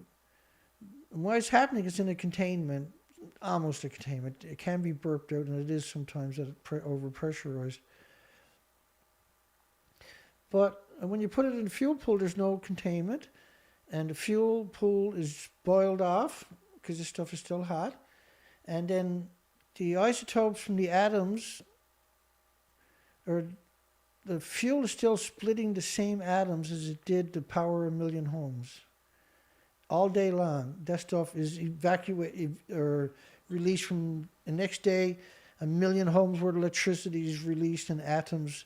The next day, another 1 million, and they float around for billions of years, each one. Each day, you got accumulation, right? Each day, there's accumulation going out into the environment from 1,000 fuel pools worldwide. It's horrifying, it's shocking, it's terrifying, and nobody's ever told you that, ever. And that I've never found anybody ever on the planet talking about that. Right? You'll find the pieces of the puzzle, but you will never hear anybody talking about the whole puzzle, like I just done for you. And that's the importance of, we got to get this stuff into a repository so it stops emitting radiation into the environment. But if you put everything in the same place, like no matter where you put it, it's going to melt down at some point in the future, sooner than later. It's going to melt down. And so you need, if you got 1,000 assemblies, you need 1,000 repositories to isolate it from the other ones, so when it melts down, it doesn't start a chain reaction. And then if you got millions and millions of pounds in the one spot, that's going to cause it to get into the environment, because it's going to generate so much heat, and it's going to consume everything. And it's going to atomize an aerosol and ionize and radiate that also, and release that into the environment. If water touches it, that'll detonate and split the earth, and then it has a path into the environment.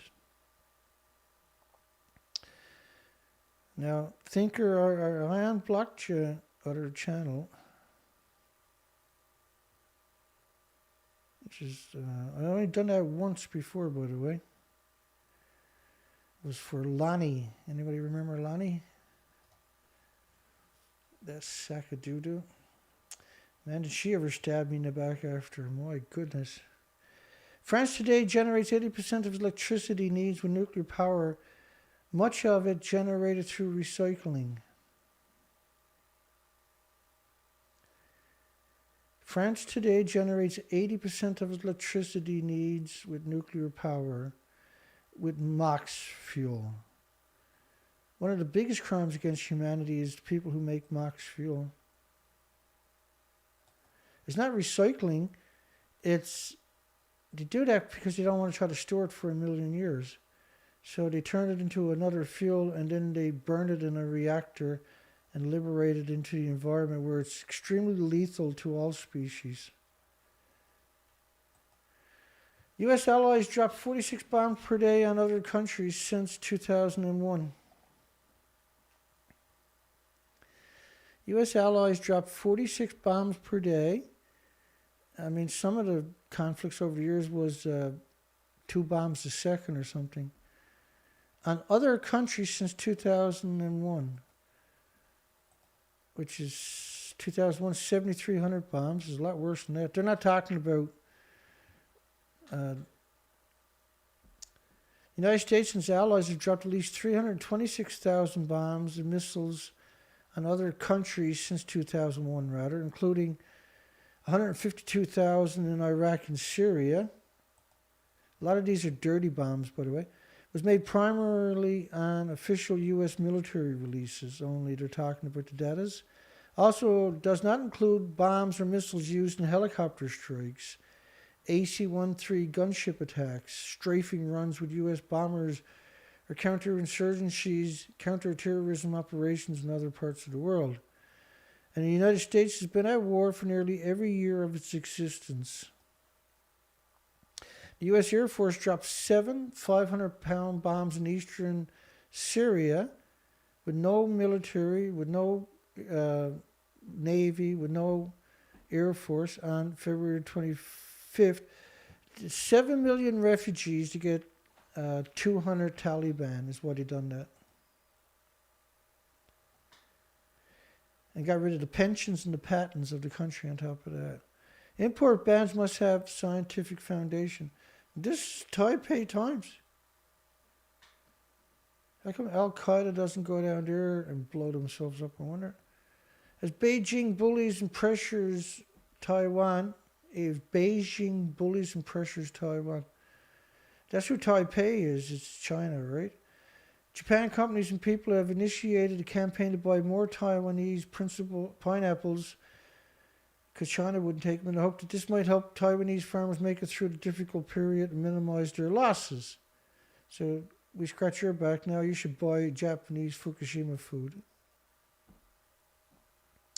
One can only wonder if the public has considered Taiwan continues to ban imports of food products from 5 Japanese prefectures because it considers them radioactive, radiation contaminated 10 years after, which of course they are. Radiation doesn't go away. What are Taiwan's reasons for continuing to ban the food imports? China also says that other countries have conducted strict tests of the food and that all results were within the legal limits. No, the nuclear industry conducted the test and claimed it was harmless and innocuous and benign, but it's not.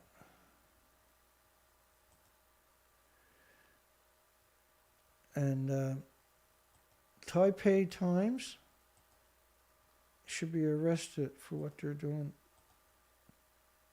It's unconscionable to do what Taipei Times is doing. And we've covered him for years and years and years, yeah? Well, there's something I never thought I was going to see tonight.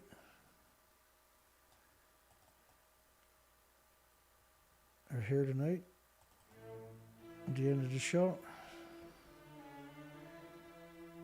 Yeah, good night, Ella. Show's over anyway. Yeah, I noticed these shows can be a nightmare on telephones. That's 3 hours and 15 minutes. So, that's how it is. We got to get the information back online, and it's not in the proper format, but at least we scratched on it, right? And that was just a fraction. These headlines were picked out of 3,000. These clicks were out of 3,000 clicks, because I can't do it all, right? So I just creamed the crop. And once again, I skipped through some of it because I just didn't feel like, even though I know I'm supposed to, and I feel I should have covered the fine details, but you can't do it because the shows are going to be 5, 6, 7 hours long, right? And so it's just not tenable. And so it's now 1:15 a.m. in the morning for my time. So good night, everybody. Albert, Dana Nasana, thank you, Dana, again. Patrick, Ella, Colette, S, hi, Colette. Patrick, good night, everybody.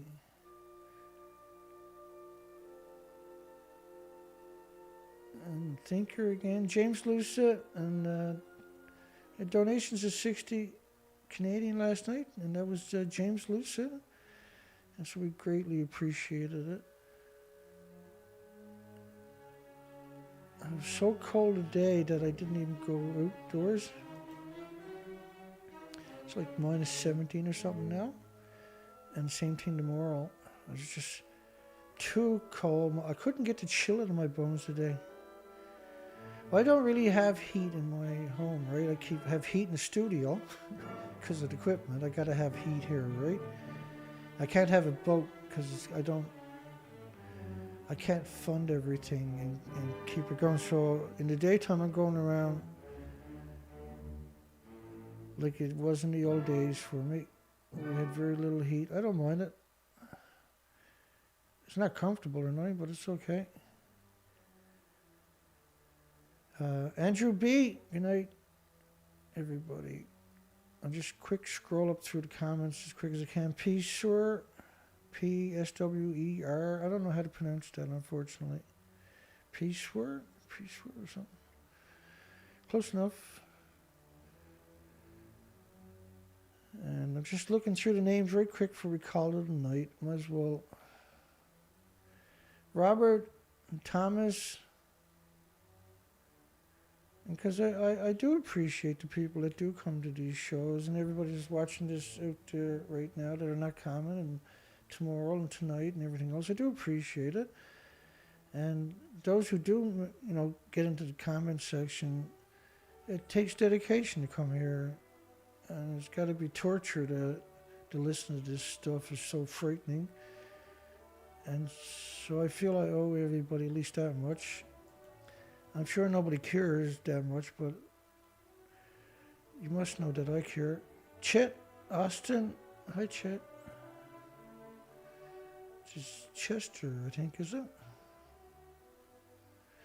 And Jeff Zolk won't eat from the Pacific, and might as well include the Atlantic, Jeff. Conrad Felix. Good night, everybody. I'm kind of jacked up now because I've just done 3.5 hour presentation. That's hardcore. And it was just taking all day to put this together. And then I had like an 1.5 hour break where I can just relax before the show started. You got to do everything. You got to get on a clean shirt, and you got to get a shave, and you got to turn on all the equipment. You got to get everything set up. You got to do the preambles. It's a shitty job I got. I got the worst job you can imagine, really. It's the best job, but it's an absurd amount of work. It's staggering. And all I do is I don't look 2 days ahead. I just look 24 hours. And can I pull this off in the next 24 hours and do a presentation? Then I'll go for it. Tree fruit. Christian Boyce. I'm almost to the upper names. I'm just looking for random people I didn't shout out. Poolman.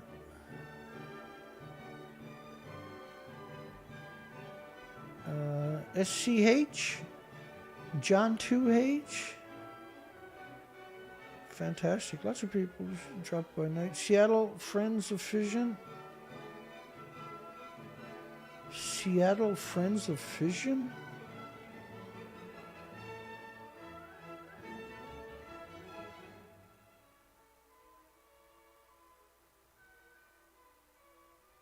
What the hell?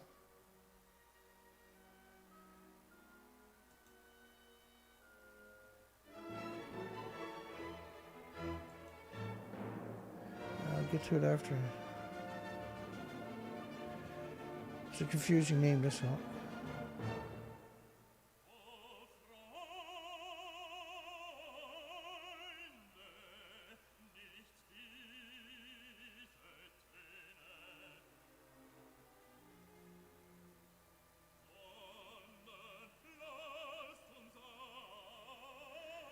Oh, that's a spammer, right? That's okay. I got rid of that. Darlene. God bless everybody.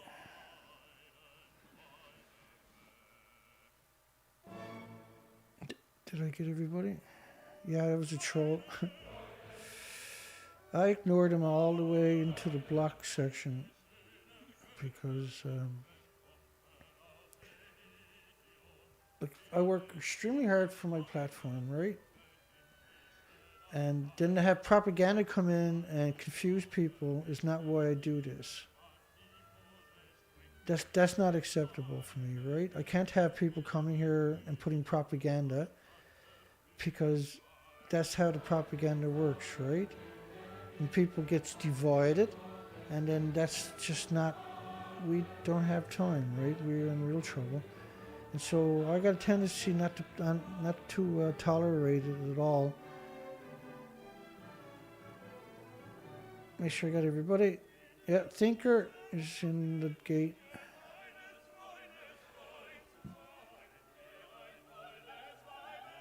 Albert Mitchell. Yeah, much love to you too, caller. Thank you, honey.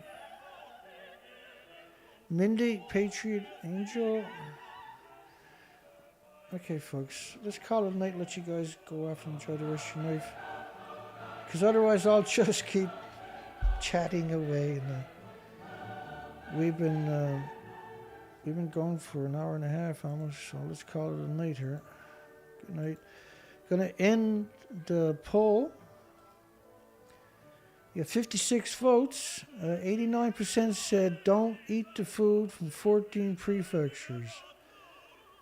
We only got 44 likes, unfortunately, because I'm censored. Their likes are shears, right? And that's the way it is. I can't do nothing. I can't change the censorship, right? So let's end the poll, so we can call it a poll. Poll just ended.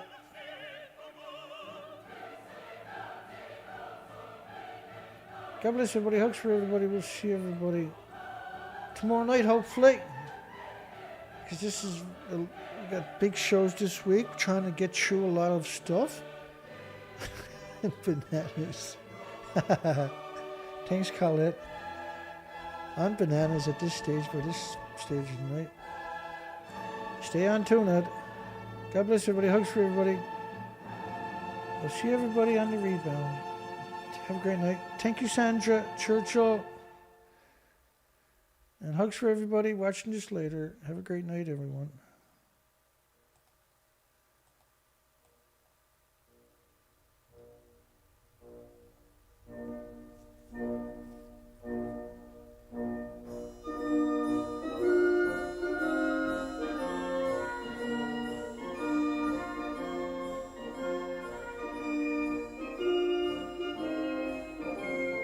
We got Andrew B, Robert, and Ease. Yeah, click like quick. Good one. Good night, everybody. God bless.